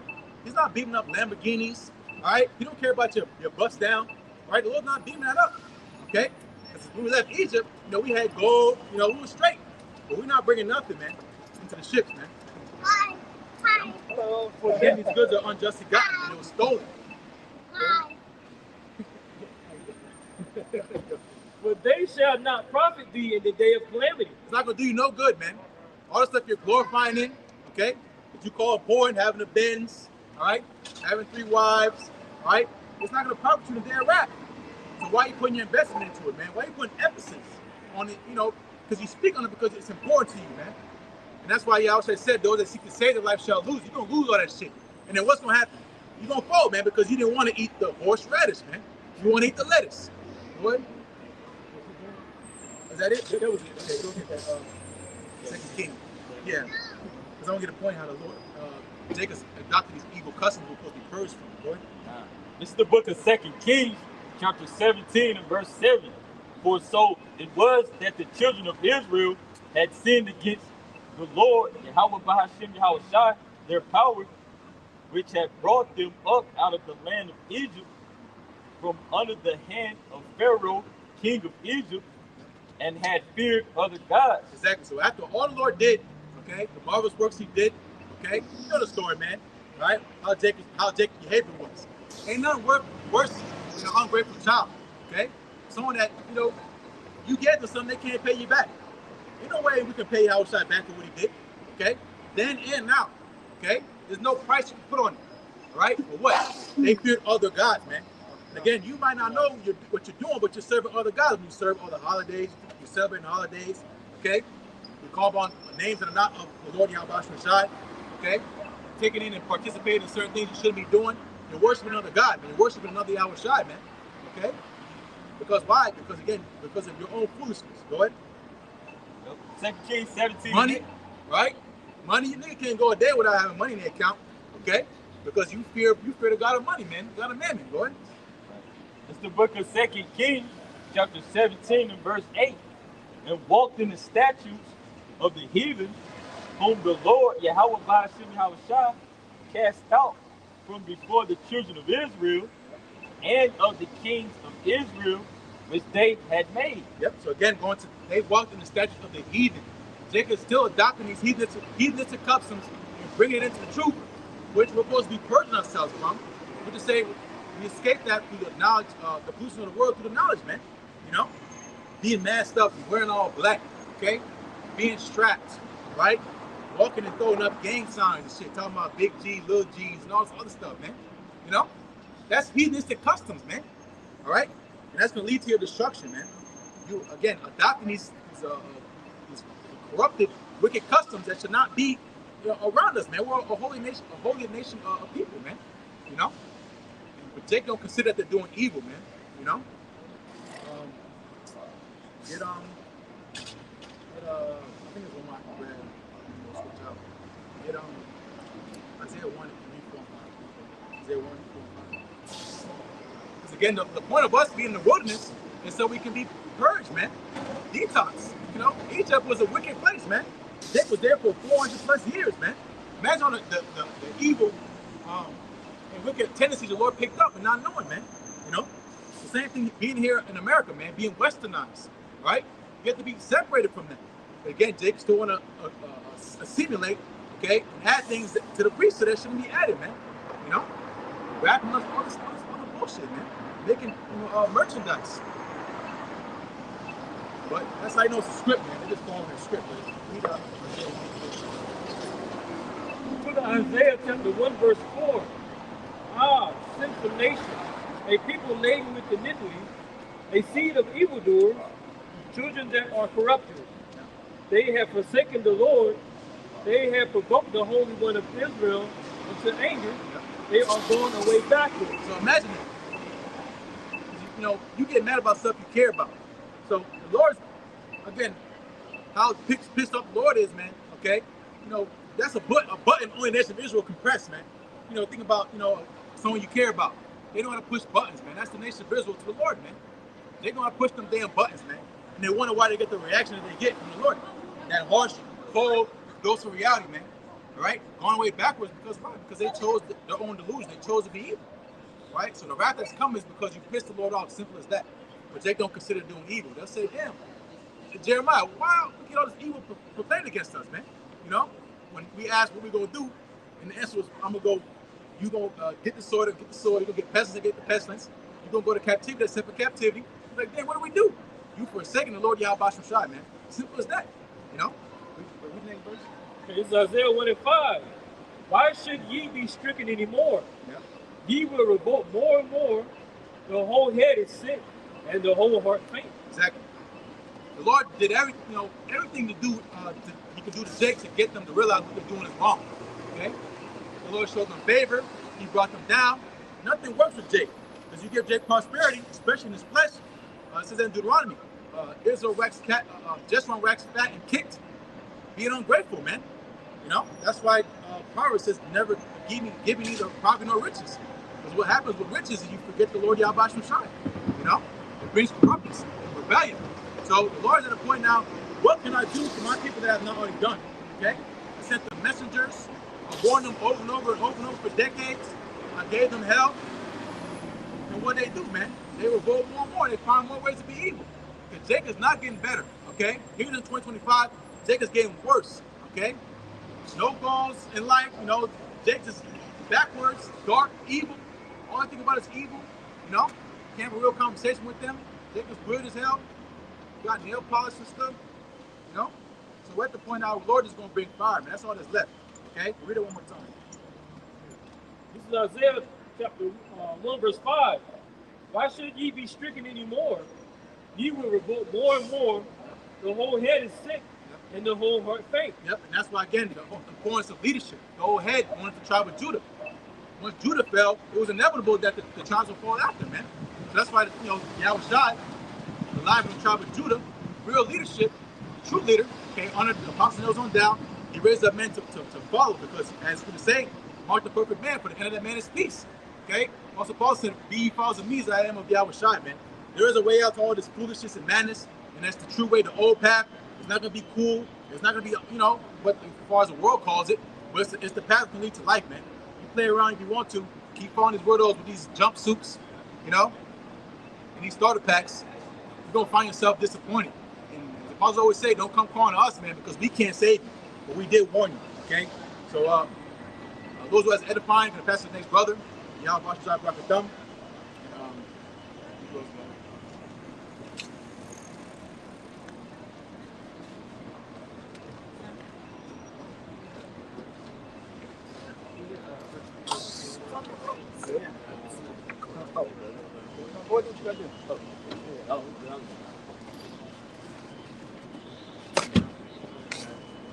It's 1 Peter chapter 4 and verse 11. If any man speak, let him speak as the oracles of the Most High. Yeah, if any man speak, let him speak as the oracles of the Most High. What's the oracle speaking about? The prophecies of Yahweh by Shema Shai. Right? Because the testimony of our Lord is the spirit of prophecy. You have these guys, IUIC, right? These Genesis characters, they say, oh, the end is near, it's only a matter of time for the Lord comes back and gets it out of this place. But these guys are promoting, a mindset of longevity here in Babylon the Great. You're supposed to be speaking, and warning the flock about the oracles, the prophecies, the sad evils to come, here in these last days.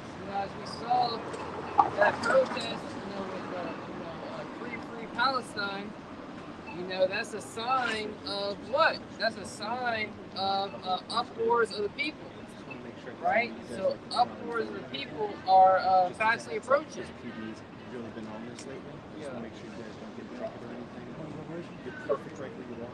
So 1 Peter 4 and 11.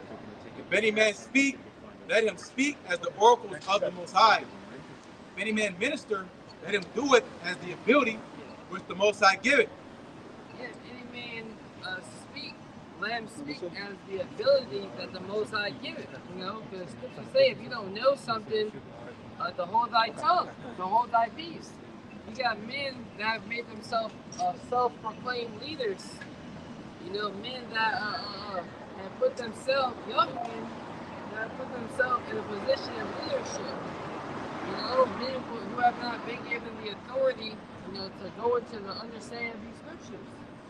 That's why they're freestyling on stage, at the Passover. Like for instance, if it was good running, who would tell you?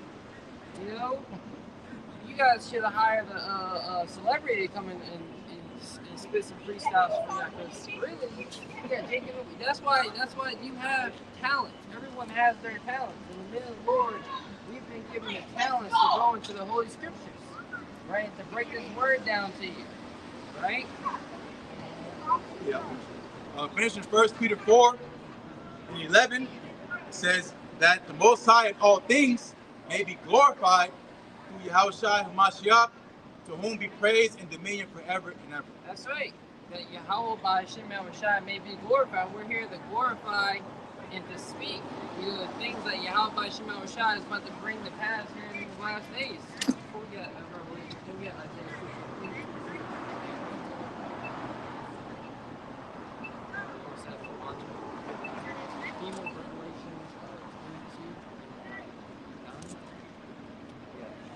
Isaiah 62 and verse 6, I have set watchmen upon thy walls, O Jerusalem, which shall never hold their peace. That's right. The watchmen standing upon the high tower, warning you, of the pending dangers to come. Right? Oh, Jerusalem, the so-called Negroes, Latinos, and Native Americans, I will say, passes according to my heart, which shall feed you with knowledge and understanding. Knowledge and understanding of the future. Right? As the prudent man will foresee the evil, right, warn the people and hide himself under the covering of the Almighty Yahweh by Hashem Yahweh Shai. Right? Isaiah 62 verse 6, I have set watchmen upon thy walls, O Jerusalem, which shall never hold their peace. Yeah, we shall never hold their peace. You know, the new flavor of the week. It went from Sakari to Genesis. You know, we're constantly, you know, we've been set up as a reprover to the people. We're not holding our peace, showing our people the error of their ways. You know, here it is, cry aloud, spare not, lift up thy voice like a trumpet. But when it comes to you guys, you're natural navigation. right? So we're here to cry aloud, spare not. Right? We're not going to spare our words. We're going to give you the 100% truth. You know, famine is coming, right? There's a lot of uncertainty in the market, a lot of fear. The sentiment is fearful, you know?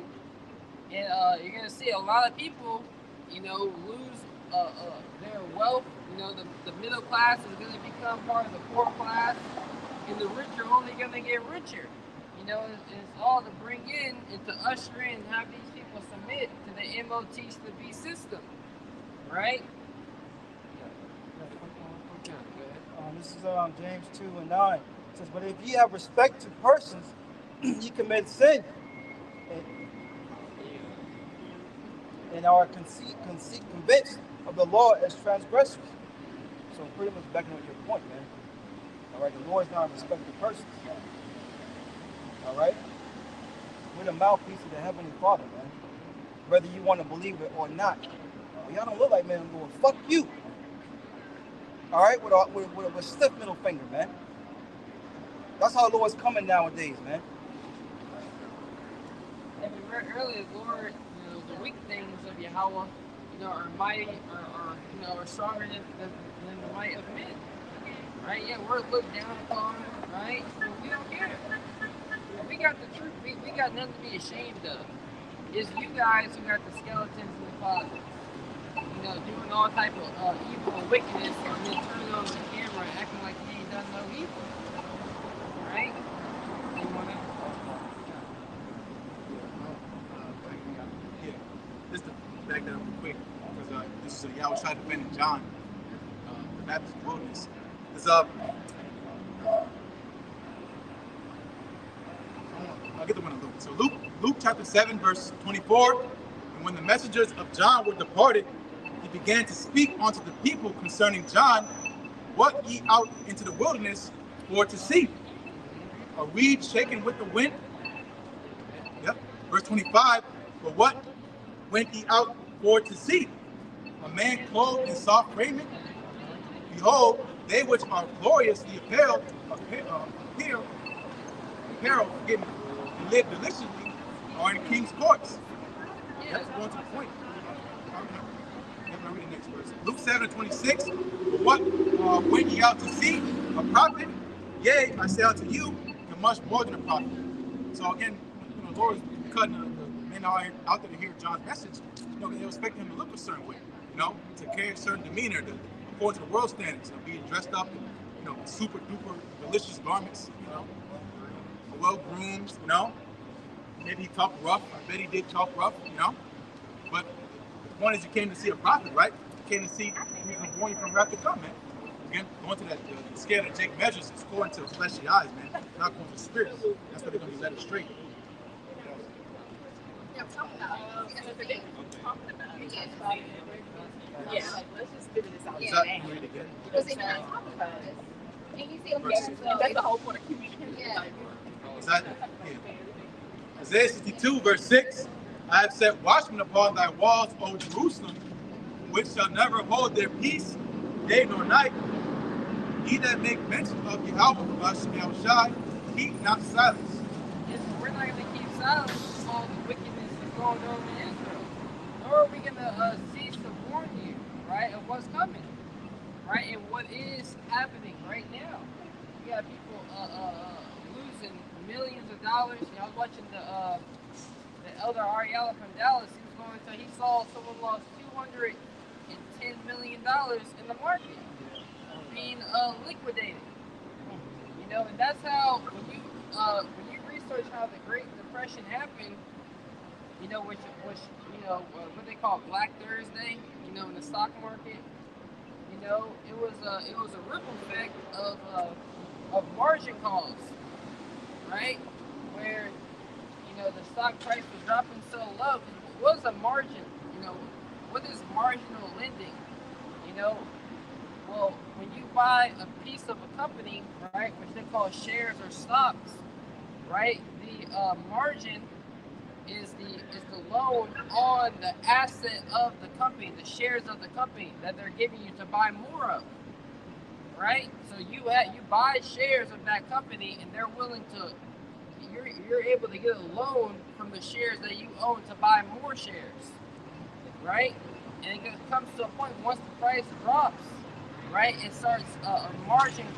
It's called a margin call, right? If you don't have the funds to put into the account to cover the loan on the shares that now have depreciated because the price is going down, right? It causes you to auto sell. The brokerage will sell your shares back to the market to cover their overhead, to cover what they loaned you, right? And it only continues to drive the price down, right? And that's how people become liquidated and lose everything inside the market, right? It's all a snare, it's all a trap, you know? It's set up that way. I just want to bring that up.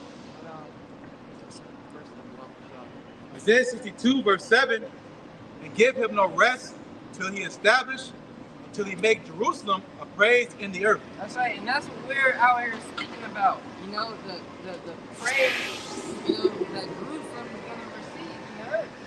You know, the kingdom of heaven. You guys want the kingdom of heaven now. You know, Yahweh Shai, to receive his glory, he was put up on the cross.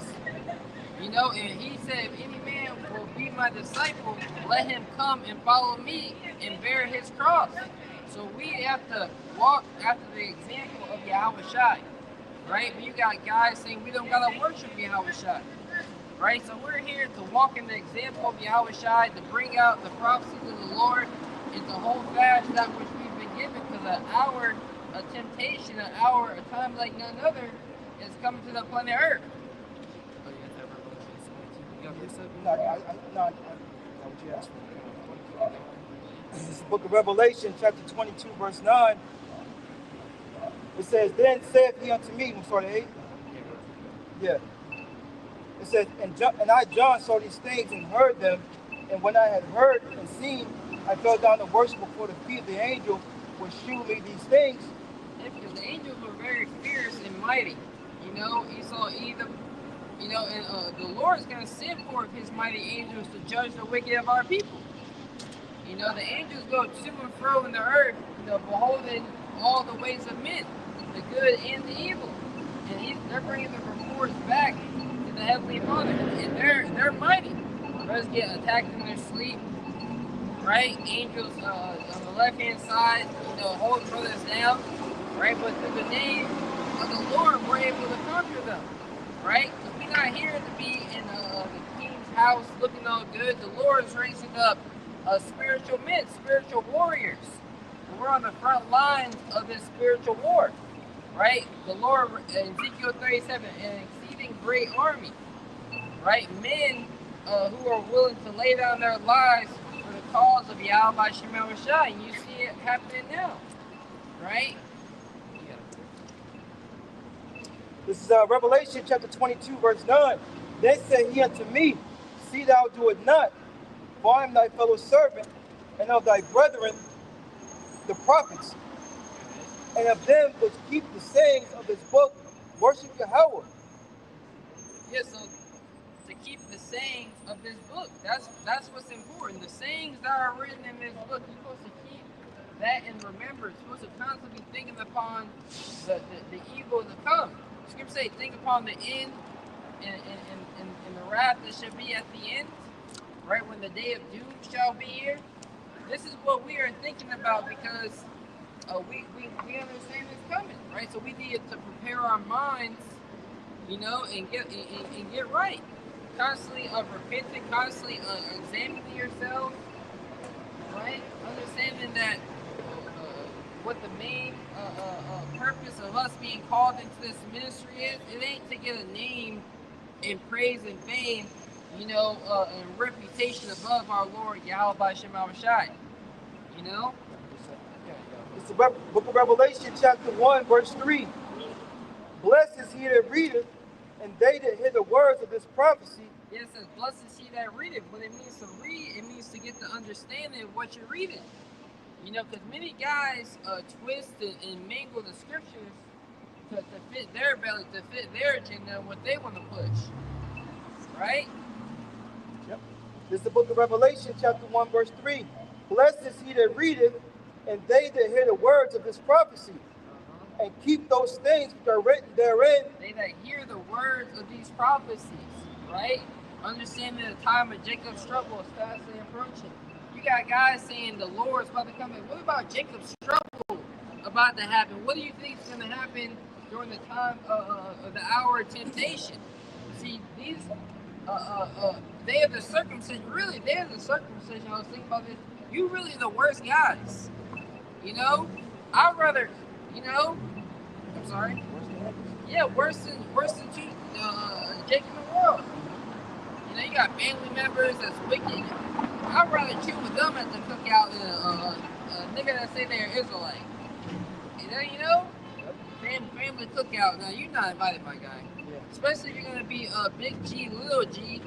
You know, you're gonna rap at the thing. It's really Jake making himself look like fools, and a lot of this stuff is cringeworthy. You know, somebody you cringe like, what made you think that was a good idea? Shameless. People are shameless. You know? Yeah, I appreciate you said that.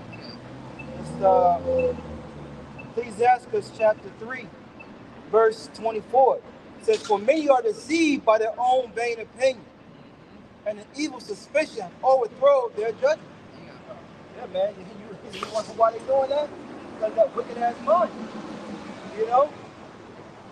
The Lord laid it out plainly what we're supposed to do. But you let that mind, you let that evil ass mind wax worse in you, man. Now you thinking, oh, rapping and tapping. Hey, look, I'm doing it, man. This is what the Lord wanted me to do. You got it, my guy. No, this is great, man. That was my chance to shine my rap career. Yeah. Yep. That's probably like, even if you did, you're supposed to hide it. You know, better is he that hideth his folly than he that hideth his wisdom. Hiding your folly is important, man. That is very hiding important. wisdom worse, of course, but seriously, brother. A house hide your shame. Yeah, because when you watch their little, it really like it. I didn't really want to even talk about these guys, but you know, Spirit's on these dudes. You know, you dudes ain't right. Right. You know, because he said exclusive content. You know, like what exclusive content? Come to find out, it's a music video. You know, you got Jake on the stage, like it's just like, and how many people was there? There's more niggas on the stage than was people sitting down. Show you that people ain't messing with you. Jake ain't like y'all.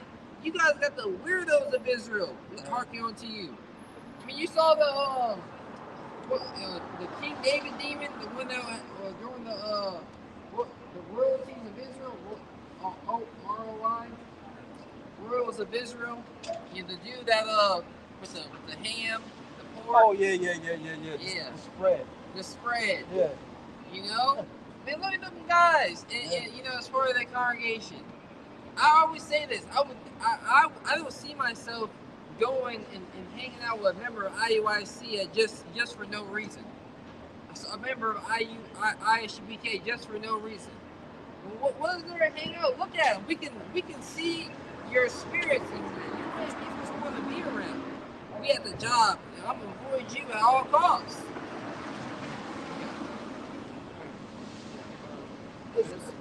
Yeah. Revelation 1:3 says, for the time is at hand. The time is at hand. The time of these prophecies, which the scripture said, evil men and seducers shall wax worse and worse, deceiving and being deceived. You niggas are really deceived. You got a little bit of money in your bank account. After the Passover, you trying to see what you profited. You know, they going, all right, well, shit, you know, well, I guess you take this and I'll keep this. You know, they probably got a couple $100. I mean, you didn't put the address out there, but you got to pay for a ticket. One for you, one for me. Two for you, 1, 2 for me. 3 for you, 1, 2, 3 for me. Nah, lyrics though.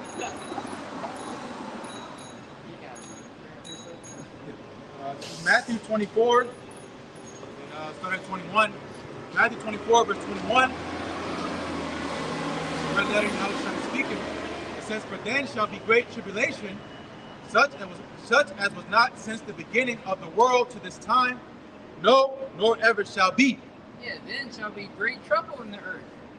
You know, and you putting on the sentiment, you know, that things are okay. You got these economists who are actually, you know, keepers of understanding that America can now be healed. You know, America is finished, but you have putting on a facade to our people. You have this new Captain Cesaria, you know, calling in, talking about Cuba, Dr. Umar Johnson, you know, and you got people calling in, talking, oh, maybe this is a scandal, this, that, and the third. I'm like, nigga, who cares? You're about to spend all day hearing about black. You guys set your ministry like it's a podcast. You know, it's a wave of this world. Matthew 24, verse 22. "And except those days should be shortened, there should no flesh be saved." Really think about that. Do you really realize, you know, like bro's going into the bitterness? This is a bitter place to be. You know, our food is defiled. You know, chemtrails in the air. Brothers are constantly being flagged at night. Before you go to sleep, you gotta pray that the Lord cover you. You know? Oh, I tell you one better. You gotta worry about the Charlie's rules. Yeah. Really? You know? This ain't my son. Right. Been with you 7-8 years. I mean, it might not what. One account, the guy was telling me, he was like, you know, dude got like, what's like 4 kids, and like the 5th kid, you know, which is weird. Didn't get along with none of the other siblings. Couldn't have found out it wasn't his. You know, woman stepped out. Yep, but you gotta accept it. Why you guys be getting dominated by a woman? She put hands on you and everything. My mama said I can't hit a woman. Right. My daddy told me to defend myself. My daddy. Exactly. No, I'm saying, you know, that's what guys be. They think, you know, put your foot down, my guy. The fact that your woman thinks she can hit you, show you she don't have those So Matthew 24, verse 23, it says, "Then if any man shall say unto you, Lo, here is Yahushai, or there, believe it not." Verse, but that's what these guys are doing. They're preaching another Yahushai. God's literally preaching Jesus, man. Okay? Don't follow them, man. Christ. You know what I'm saying? Believe it not, man. Because the Lord's not dealing with you. Right? IHBK, this is Captain Cesaria, because he's, you know, all these groups are next, Lord's willing. You know, the Lord's going to expose, the Lord has already exposed your folly, right? And those who have been given the eyes to see and the ears to hear, you know, can see the BS. We don't want to be anywhere near you guys when the judgment goes down. It's Isaiah 8:20. To the law and to the testimony, if they speak not according to this word, it is because there is no light in them. Yeah, they push the law, but they really don't push the testimony. They're hypocrites in the law. You know? That's what Yahushua said. You know, beware of the leaven of the Pharisees. You know, romaine lettuce. I believe romaine lettuce, and I just remember this. You know, I don't remember exact, but the content, it's like 80% water. You know, romaine lettuce is 90% water. You know, like Brett said, you've never had a salad to say, "Ooh, this is bitter." Well, if you have the palate of a 2/3 nigga, yeah, lettuce is gonna be very bitter. That's why niggas love candy and shit. Yeah.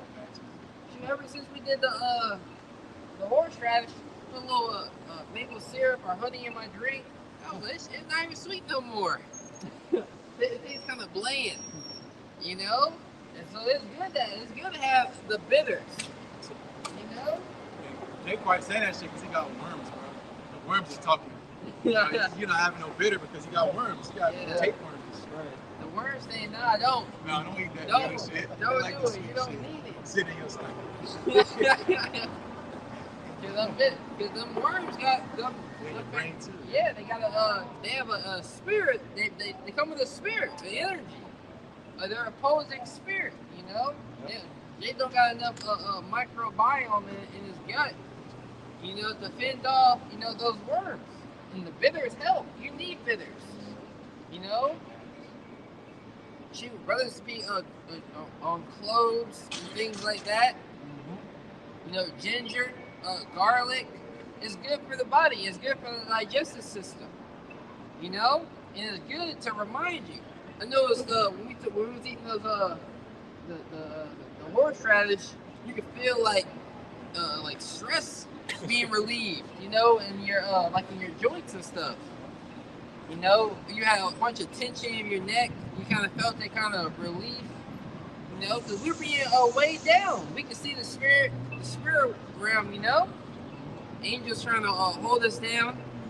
This is most definitely a fight. You know, we need those bitters because bitter times is coming. Matthew 24, verse 24. For there shall arise false Christs or anointed, and false prophets, and shall shew great signs and wonders, insomuch that, if it were possible, they shall deceive the very elect. Yeah, if it were possible. The elect is not fools. You know, that's why I'm trying to say you gotta have the potato salad. You know, come on, yo, potato salad. Now, I don't like potato salad personally, but you know, barbecue chicken. You know, don't get me wrong. Some people eat good potato salad. We got 2% milk in there. Everybody going home, congested, got the itis. They ain't ready to run. After the barbecue chicken and potato salad, you think you're ready to run? You think you're ready for the Egyptians to come and pursue after you? You fool as hell. You know? The elect can see past all the gimmicks and how corny you guys look on that stage. That's a good point. You know, a lot of people, they eat, you know, not for the necessity of it, they just eat to eat. You know, we eat to live, not live to eat. And that mentality's been taken in the truth, man, to these weirdo teachers and leaders, man. You know, they want to party and be full of pleasure, eating just for the sake of it, besides, you know, the true benefits of what we're really dealing with. This is the book of 1 Samuel, chapter 15. This is the book of 1 Samuel, chapter 15, verse 22. It says, and Samuel said, have the Lord have a great delight in burnt offerings and sacrifices. Yeah, when you brother watch that the King David show, you know, on Prime, you had Saul chilling at the party at the feast. Samuel come, you know, I'm talking about the show, not what actually happened. Yeah. You know, Samuel come, you know, it's like, yeah, they try to quote the scriptures. What's this bleep in my ears? You know, you had Amalek tied up. And the dude was like, he's a damn sorcerer. He's a cannibal. Why we got him here at the feast? You know? And you had Samuel come and was like, yo, what you doing? You know, like this party and stuff. He was ashamed. You know, Saul was like, it was more about his pride. You know, don't correct me. Don't talk to me like I'm a kid in front of everybody. You know, I did exactly what he said. Trying to get the glory for himself. It's 1 Samuel 15 and 22. And Samuel said, have the Lord as great delight in burnt offerings and sacrifices as in obeying the voice of the Lord. Behold, to obey is better than sacrifice. And to be obedient is better than to offer a sacrifice. You know, or pray for forgiveness when you knew what you ought to be doing. You know, it's better to do that which is right. Yeah, you're gonna slip, you're gonna fall, but you don't do things willingly. You don't sin willingly. And that's what a lot of you guys are doing. You know, you're willing to take the easy way, which there is no easy way. There's one way, and it's a straight gate. Everything else is a broad gate that leads onto destruction. Yeah. It says, and to hearken, 1 Samuel 15 and 22, and to hearken than the fat of rams. Yeah, and that's what these guys, you know, instead of hearkening to the Lord, Right? Your brother had his back. You know? They out here living good off the congregation, man. Taking advantage of silly women. All right? Yeah, man. And you can honestly, a spiritual man, we can see the face of you guys. Like, Folly is all over your characters. Like, personally, when it's time to get serious, I don't want to be anywhere around you guys. You know? You know? We can see the confidence on you guys. Brother Isaiah 3 and 9. Right? The show of thy continent is a witness against it. We can see it on your face that you guys haven't been through nothing before. You know, the Lord, the Spirit of the Lord, you don't got light in your continent. Your face is not shining. We can tell because we got the light. You know, starting with our apostle is a great millstone. Yahweh Shai, the Spirit of Yahweh Shai is dwelling in us. By you, niggas, spicks, wetbacks, you got Christ dwelling in you.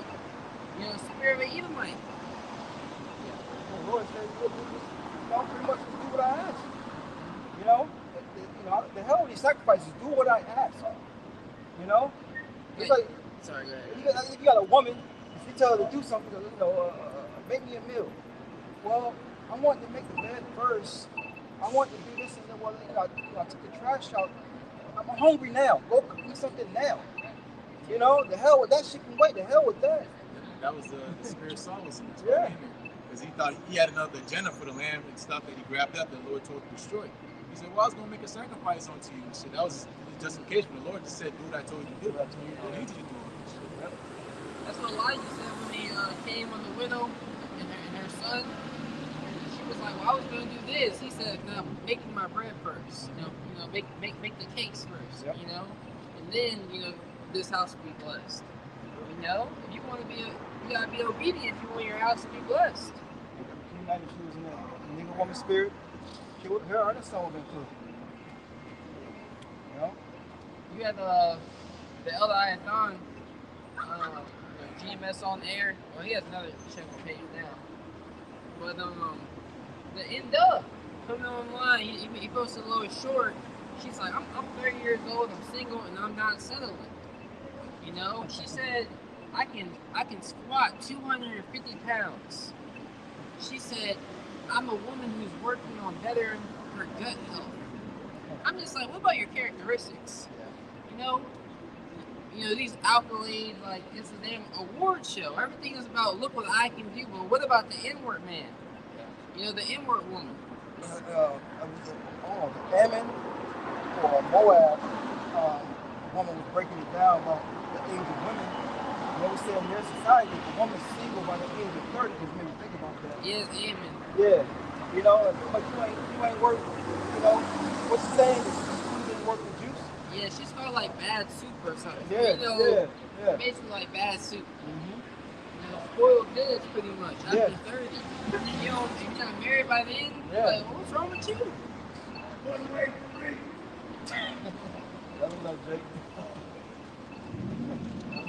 But yeah, I saw the Ammon woman. The Ammon woman's not married by a certain age. Yep. Look down upon it. And a lot of you Jakes, you've been given this time of grace, to get yourself in order. You've been this. You've known about Israel all this time. You got a guy, who he'll go and go behind your leader's back and talk to his wife. The leader of your whole organization. That's what the script say. Familiarity brings contentment. Finish it up. 1 Samuel 15:23. For rebellion is a sin of witchcraft, and stubbornness is an iniquity and idolatry. Because thou hast rejected the word of the Lord, he has also rejected thee from being king. A lot of you guys are going to be rejected. You're in the spirit of a witch.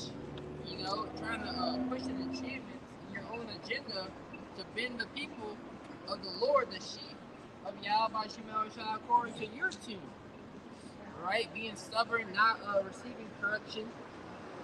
Right? And the Lord has rejected you guys for being a judge and a king. You don't take much. Only a matter of time, this is the sin period for Jake's.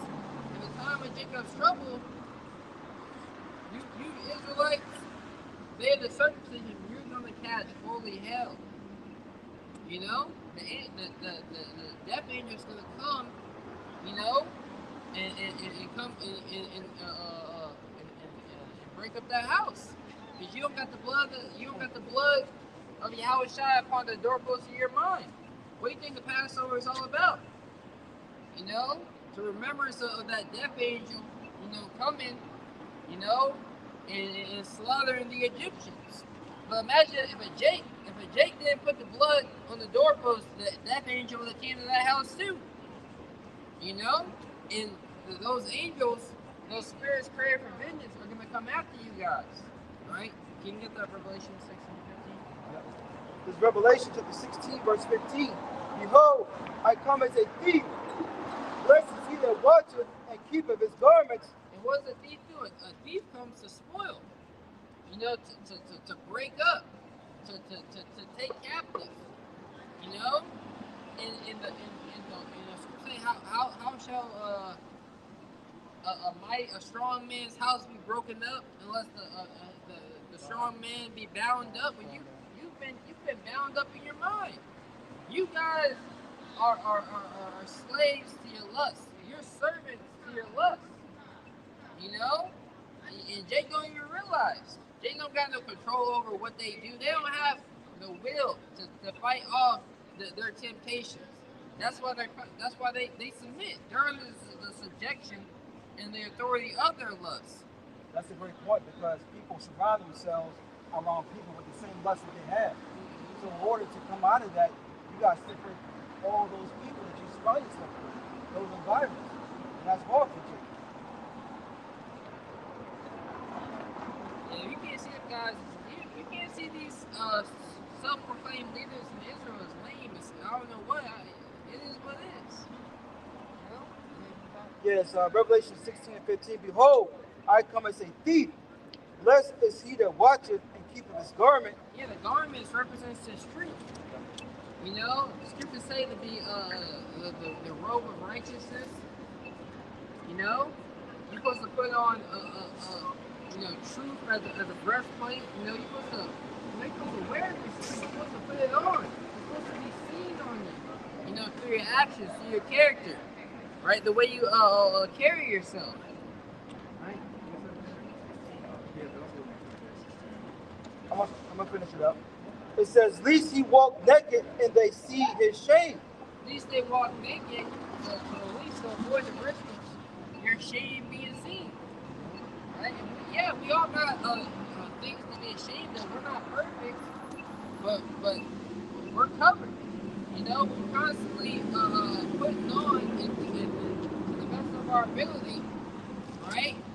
Yahweh Shai, this truth. You know, putting it at the forefront of our mind. Because the thief is Yahweh Shai. He's about to come and spoil the house. He's about to send a great evil and judgment.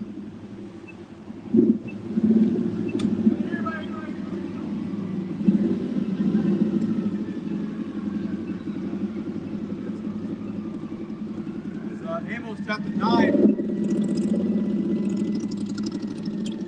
Amos 9, start at verse 8. Amos 9 and 8. Behold, the eyes of the Lord Yahweh, Hashem Yahushai, are on the sinful kingdom.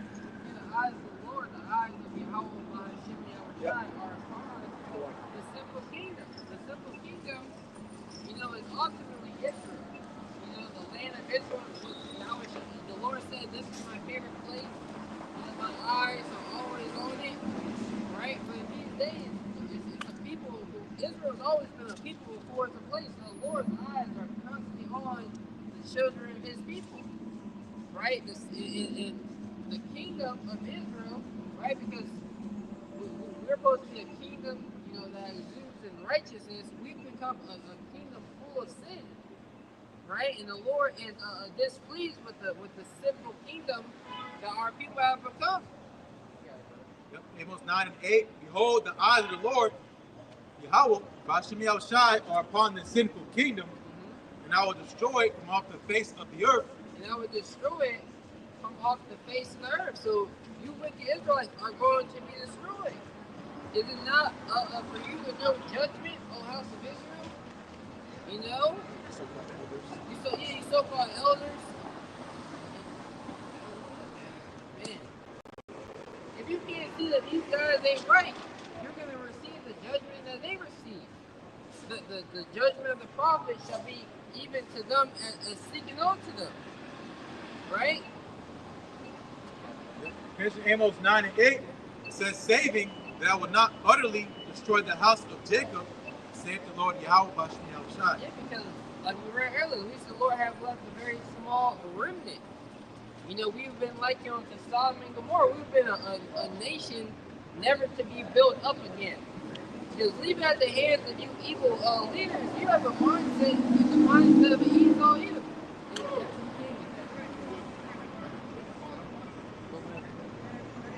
Is up. Yeah, exactly.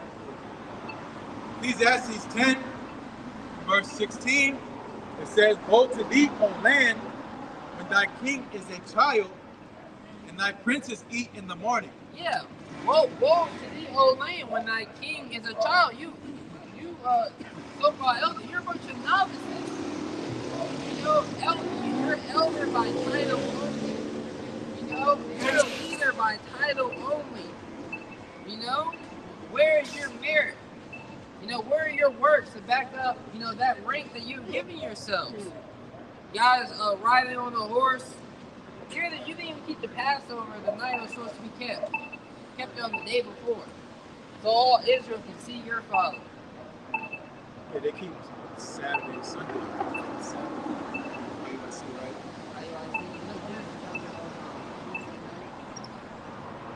You know, selling online tickets. You know, but it says, "Woe to thee, O land, when thy king is a child." You know, who eat in the morning. You know, in the morning you're supposed to be getting things done. You ain't supposed to just be chilling. You know, consuming your lust. As soon as you wake up in the morning, it's all about your pleasure, what you want done. Nah, you a king. You got tasks. You got to-do lists. You got people to govern, right? And you consuming all the resources of the land for yourself. You know that money that you so-called collected, you know, the online, that should have been put aside for tithes. You know, to help people out. You know, shoot, even the Christian church, they have conventions, right? They'll have conventions. You know, okay, this is how much it is, but they'll tell you, okay, it's $200. Okay, you can't pay for it. You give 90. Actually, you know, well, we're gonna cover you this year so you guys can enjoy. Come to the convention. Even the Christian church would do that. How is the Christian more righteous than Israel, Yasharallah? How is the gold become dim? I know, right? Oh, let's finish this real quick, and then brother, and then we'll get your precept and go. Ecclesiastes 10, verse 17, blessed art thou, O land, when thy king is the son of nobles. Right, when thy kings, and the noble is not just, it's not, what is it, Braveheart, right? Wallace, he said, your title gives us right to ownership over our land, but men don't follow titles; they follow courage, right? And the Lord have given, you know, men who are very courageous to come out in His word. What He tells Joshua, you know, be not afraid, be very courageous. You know, all the days of thy life shall men not be able to stand before thee. Just do what I command you. And you guys ain't following those footsteps. You guys are those spies with the false report, of a fearful report. I don't want to eat the bitters. You know, just your mindset behind it all is disgusting. You know? Ecclesiastes 10 and 17, blessed art thou, O land, when thy king is a son of nobles, and thy princes eat in due season, for strength and not for drunkenness. That's right, when thy princes eat in due season, for strength, for necessity. Right? They do things for necessity, eat. You know, when actually you need a strength so you can continue on and forward in the kingdom, not in drunkenness, not in wine, in drunkenness, wantonness. You know, just because you got it, don't mean you gotta spend it. You know, you got extra, your little extra FRN notes. You don't gotta splurge out everything you do because you know what I'm saying? It's gonna be needed for the kingdom that you're running. Can I get preacher, bro? Yeah, sacrifices. This Ecclesiasticus also on Sirach 34. And I started 18. It says, "He that sacrifices of a thing wrongfully gotten, his offering is ridiculous." And the What verse is that? What scripture is that? Sorry. Sirach 34 and like 18. It says, "He that sacrifices of a thing wrongfully gotten, his offering is ridiculous, and the gifts of the unjust men are not accepted." It says, "The Most High is not pleased with the offering of the wicked." The Most High is not pleased with offerings. Those who are wicked, you know, these gifts, you know, you parade around. Yep. The Lord wasn't pleased with that gift that you gave the congregation. Oh, my rhymes. You spent all your time instead of doing lessons, and these niggas get on. And did you see this of the deacon? This nigga was wearing a suit with his legs open, sitting on the chair. Looked like a complete weirdo. And these dudes are weird. They're a bunch of weirdos. This guy talking about booty and all this. Yeah, you know, it's funny. Me and Brother Law also about this.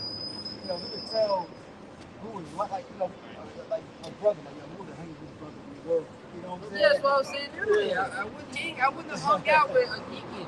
Yeah. Brother aside in the world. Yeah. Not good.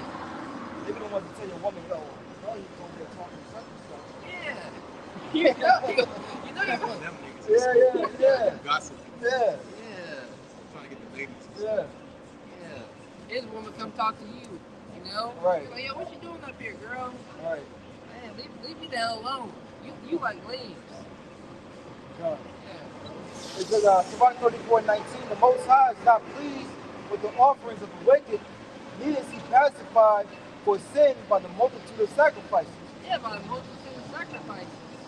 You know, the reason of men, your reasoning has been because everything we do is a sacrifice. We sacrifice our time and our energy, you know, to put forth, you know, edification. Let all things be done unto edification. And you guys are sacrificing your time, you know, as you said yourself, you know, once I'm done, turn off the camera, you know, this ain't my full-time job, you know, I'm going to the garage, hopping into something nice, you know, getting picked up by a man, you know how cringe-worthy it is for another man to be, woo, like praise you. That shit corny, bro. Like, it really is. Brothers don't want other men to praise them. You know, especially not on things they got. Who cares about that? Even on business, because you did not receive it of your own merit. It was given to you. These things are gifts, right? And you're using your gifts to take the body. You know, if you're not a prophet, then put down the, you know, stop being the pretender. Stop acting like you're a prophet. You know, just admit I was wrong. You know, we're not the men of the Lord. You know, go follow this group, and we're just gonna repent and start following this doctrine. You know, this is what we're gonna do. You remember Ross called him up and said, "Look, I want to sign you." He don't know, yo. Rick Ross, right? They actually Rick Ross probably got more discipline than y'all niggas. Rick Ross, you know? Yeah. Now you call me about money. You know, they probably call him and talk about the basketball game. This thing is talking about, no, I want to talk about money. You know? It's evident they're showing who they're serving. They're serving the God of Mammon, man. Yep. You know? And seeing that, you know, Ross has, you know, pretty much served that God to the teeth. Uh-huh. You say, all they talk about is getting money. They get money. You know? They'll drop the Lord faster than anything, man. Yep. That was it.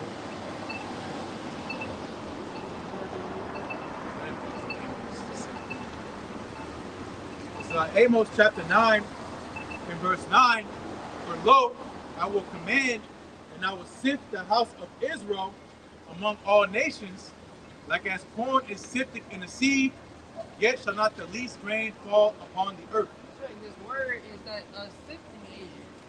You know, the Lord is the hearts of many, may be revealed. The hearts of many are being revealed here in these last days. You know, who really serves the Lord, who doesn't? Can you get that first John 4:1? Yeah. It's St. Matthew 22 and 9. It says, go ye therefore to the highways, and as many as ye shall find, bid to the marriage. Right, and as many as ye shall find, bid to the marriage. The marriage is the union, So we're that bride, we're that Revelation 16, the bride made herself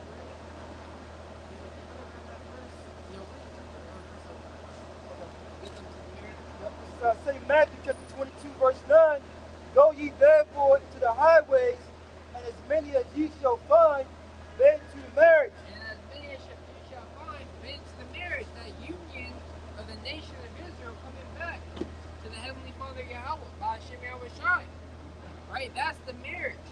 Right? And how comest thou in hither, not having a wedding garment? You got the invitation, but you didn't prepare yourself for the proper attire. How did you get the invitation for the wedding, but you didn't know it was an all-white party? Right. You didn't get the instructions, you just came on in. And it's just like, how did you get in? Because we had, doormen. How did you get in here? That's what he asked you. How did you come in here not having on the garment? You stuck out. Certain men crept in unawares.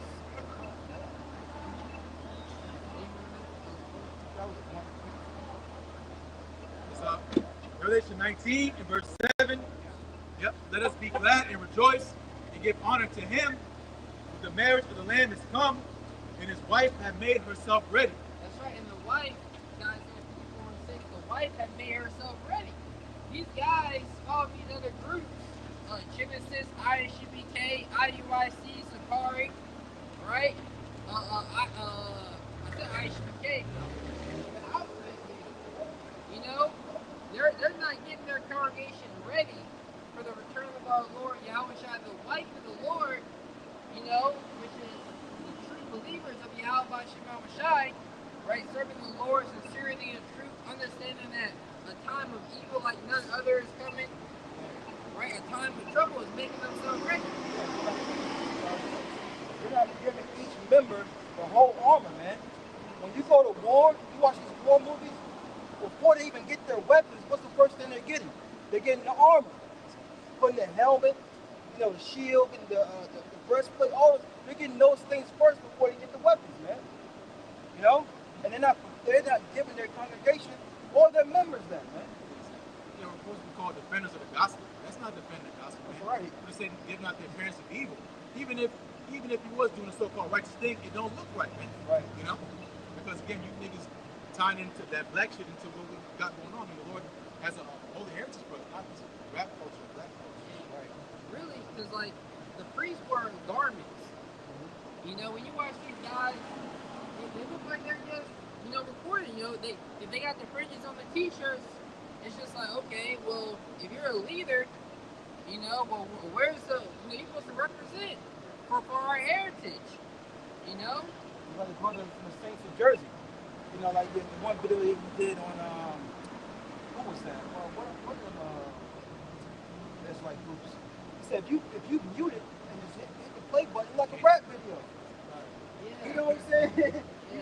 It's no different than the world. But they just got, they just dressed up. They in the world dressed up. Playing, the one dude, he had a lot of young men. They get indoctrinated. That's why, you got a whole trend on TikTok. YLS, the Hebrew Israelites. They left you niggas. They left you bug outs who shouldn't have been given the authority to preach the word. You know? Why is it cold? You know? You guys give the truth the bad rep. We bringing out the truth of the Bible. You know?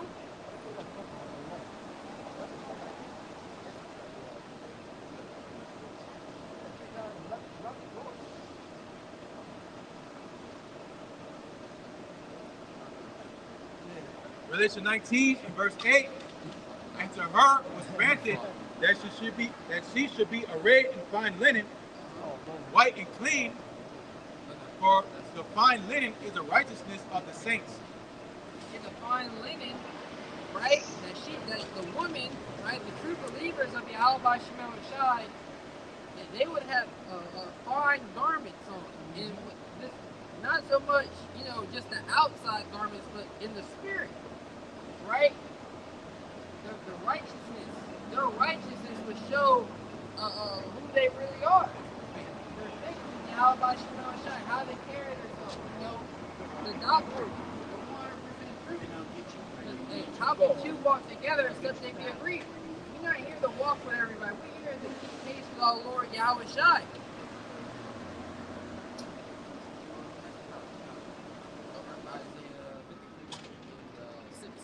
Yep, this is Isaiah chapter 54, verse 5. Yeah, it says, for thy maker is thy husband. For thy maker, Yahweh, is thy husband. Right here.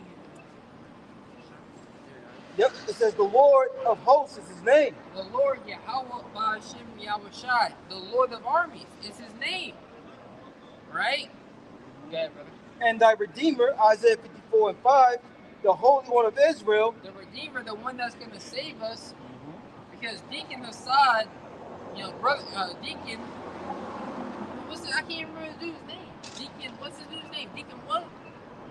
Deacon Hakak. Because I really don't be thinking about these guys. You know, they come up, brothers do lessons on them. You know, you tap in, bring out the edification. But who are these guys? Don't be thinking. I don't go to sleep thinking about Brother Assad, or Deacon Hakak, the Captain Zazariak. And no, we don't be thinking about these guys. We thinking about wolves, you know, wolves in sheep's clothing. You know, we thinking about how we're gonna edify the sheep, edify the body. What our next lesson is gonna be on where we need to improve. These guys are worried about gimmicks, battling Christians. You know, it's kind of like when you ever watch those Instagram or TikTok videos where people are just like getting a pot and taking frozen food, putting it in there, seasoning it, and throw some other crap in there and season it, and then they're gonna come out with this amazing dish. That's what these guys are doing in the spirit when it comes to this truth, man. All right, but a real chef is gonna get in the kitchen, right? They're gonna prepare it. They're gonna take their time. All right, they're not gonna just put something together and say, "Here you go." You know, at the water from Yahweh Shema Shai for our Apostle El's a great millstone, man. The true leaders of Israel that's leading the flock the right way, that's been cooking that meal the right way, that's been seasoning it the right way without leavening it, man. Okay? They're the male version of cooking with Kaya. You know, they look good on the outside, but then she their basic food. Yeah. There ain't no talent in that meal. Yeah. They don't got no talent. Now when it comes to breaking down the scriptures, Yep. you know? Right, take books out, put in fillers, you know what I'm saying? The Guerrilla Hebrew Bible. A Bible from the Guerrilla Hebrew. Right. Brute beast made to be taken and destroyed. A brute. That's right. You see a gorilla at the zoo, this thing will run into the barriers of he'll run into it. Try to scare you. Like he can do harm. And the wall is here. Right. Yep. Isaiah 5, 54 and 5, it says, the power of the whole earth shall he be called. Verse 6, for the Lord hath called thee as a woman forsaken and grieved in spirit. Yeah, so we're supposed to be, you know, lowly. You know, we've been brought low here in this captivity. But Jake want to live it up. Like, you know, what if I can't afford the herd? Can I come to the Passover still? Right. Maybe next year, brother. Maybe next year. The seats are full. Get your weight up. Get your weight up. You know, I didn't even know Passover was going to be this week. I didn't know everything. Subscribe to your channel and everything, brother. You You know, you just do a random announcement in Charlotte. Or what if I wanted to come? Yeah. $25. You know? Instead it costs a dub, nigga, it costs $25. And the way you guys have the prices set up was showing you trying to get the most because of those fees they take for those transaction fees. And you see why Apostle Hart did that video on keeping it at home. Cut them niggas, man. This ain't about the bread, yo. Get mad, man. You that love of riches shall not be satisfied with riches. You know? You got any more, brother? Yeah, I'm finishing out. Isaiah 54:6. For the Lord called thee as a woman forsaken and grieved in spirit, and a wife of youth when thou. That was the point. When thou was refused power. That's all you want, right? Verse 5. Read verse 7 and 8. Okay. It says, when thou was refused, saith my power. Verse 7. For a small moment, I have forsaken thee, but with great mercies will I gather thee. That's right. This time of mercy, this time of grace we've been given. We've been given this time to gather, you know, to get ourselves right in the spirit, to really examine ourselves. You know, that's what this whole grace here is about. Because before a wedding, you know, a woman, you know, brothers know women take a long time to get ready. You know, they layered up, whatever. They're doing their skincare routine. You know, they gotta put their clothes on in layers to make sure, you know, make sure they look right and neat. You know, putting the little jewelry on. You know, that's what the point of this grace period for us to watch yourself, bros. To look good. You know, in the spirit though, that's how the Most High judges a man. You know, the inward man. You had King David and his brothers. You know, when Samuel, a wise man, a man of understanding, a man of discernment, he said, surely the Lord's anointed is before me. Right. When he saw David's brother, I can't remember his name, but he was tall. Yeah, it was several of them though. Yeah, but it was one of them. You know, he said, surely the Lord's anointed is before me. Yeah. He said, he said, don't look at him for the height of his countenance, because Saul was the tallest man of Israel. You know, well groomed. You know, I refuse that man. Right. Yeah, it reads on Isaiah 54:8. It says, in a little wrath I hid my face from thee for a moment, but with everlasting kindness I will have mercy on thee, saith the Lord thy Redeemer. That's right, everlasting kindness. You know, the Lord is here to have mercy upon us. This little wrath, that little moment, you know, the hardcore bondage.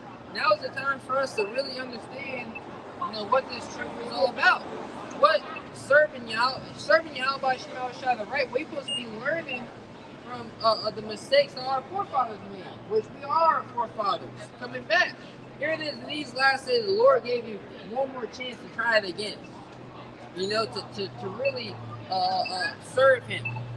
Right? But Jake is fumbling the bag. Once again, showing you haven't learned from your mistakes. You know?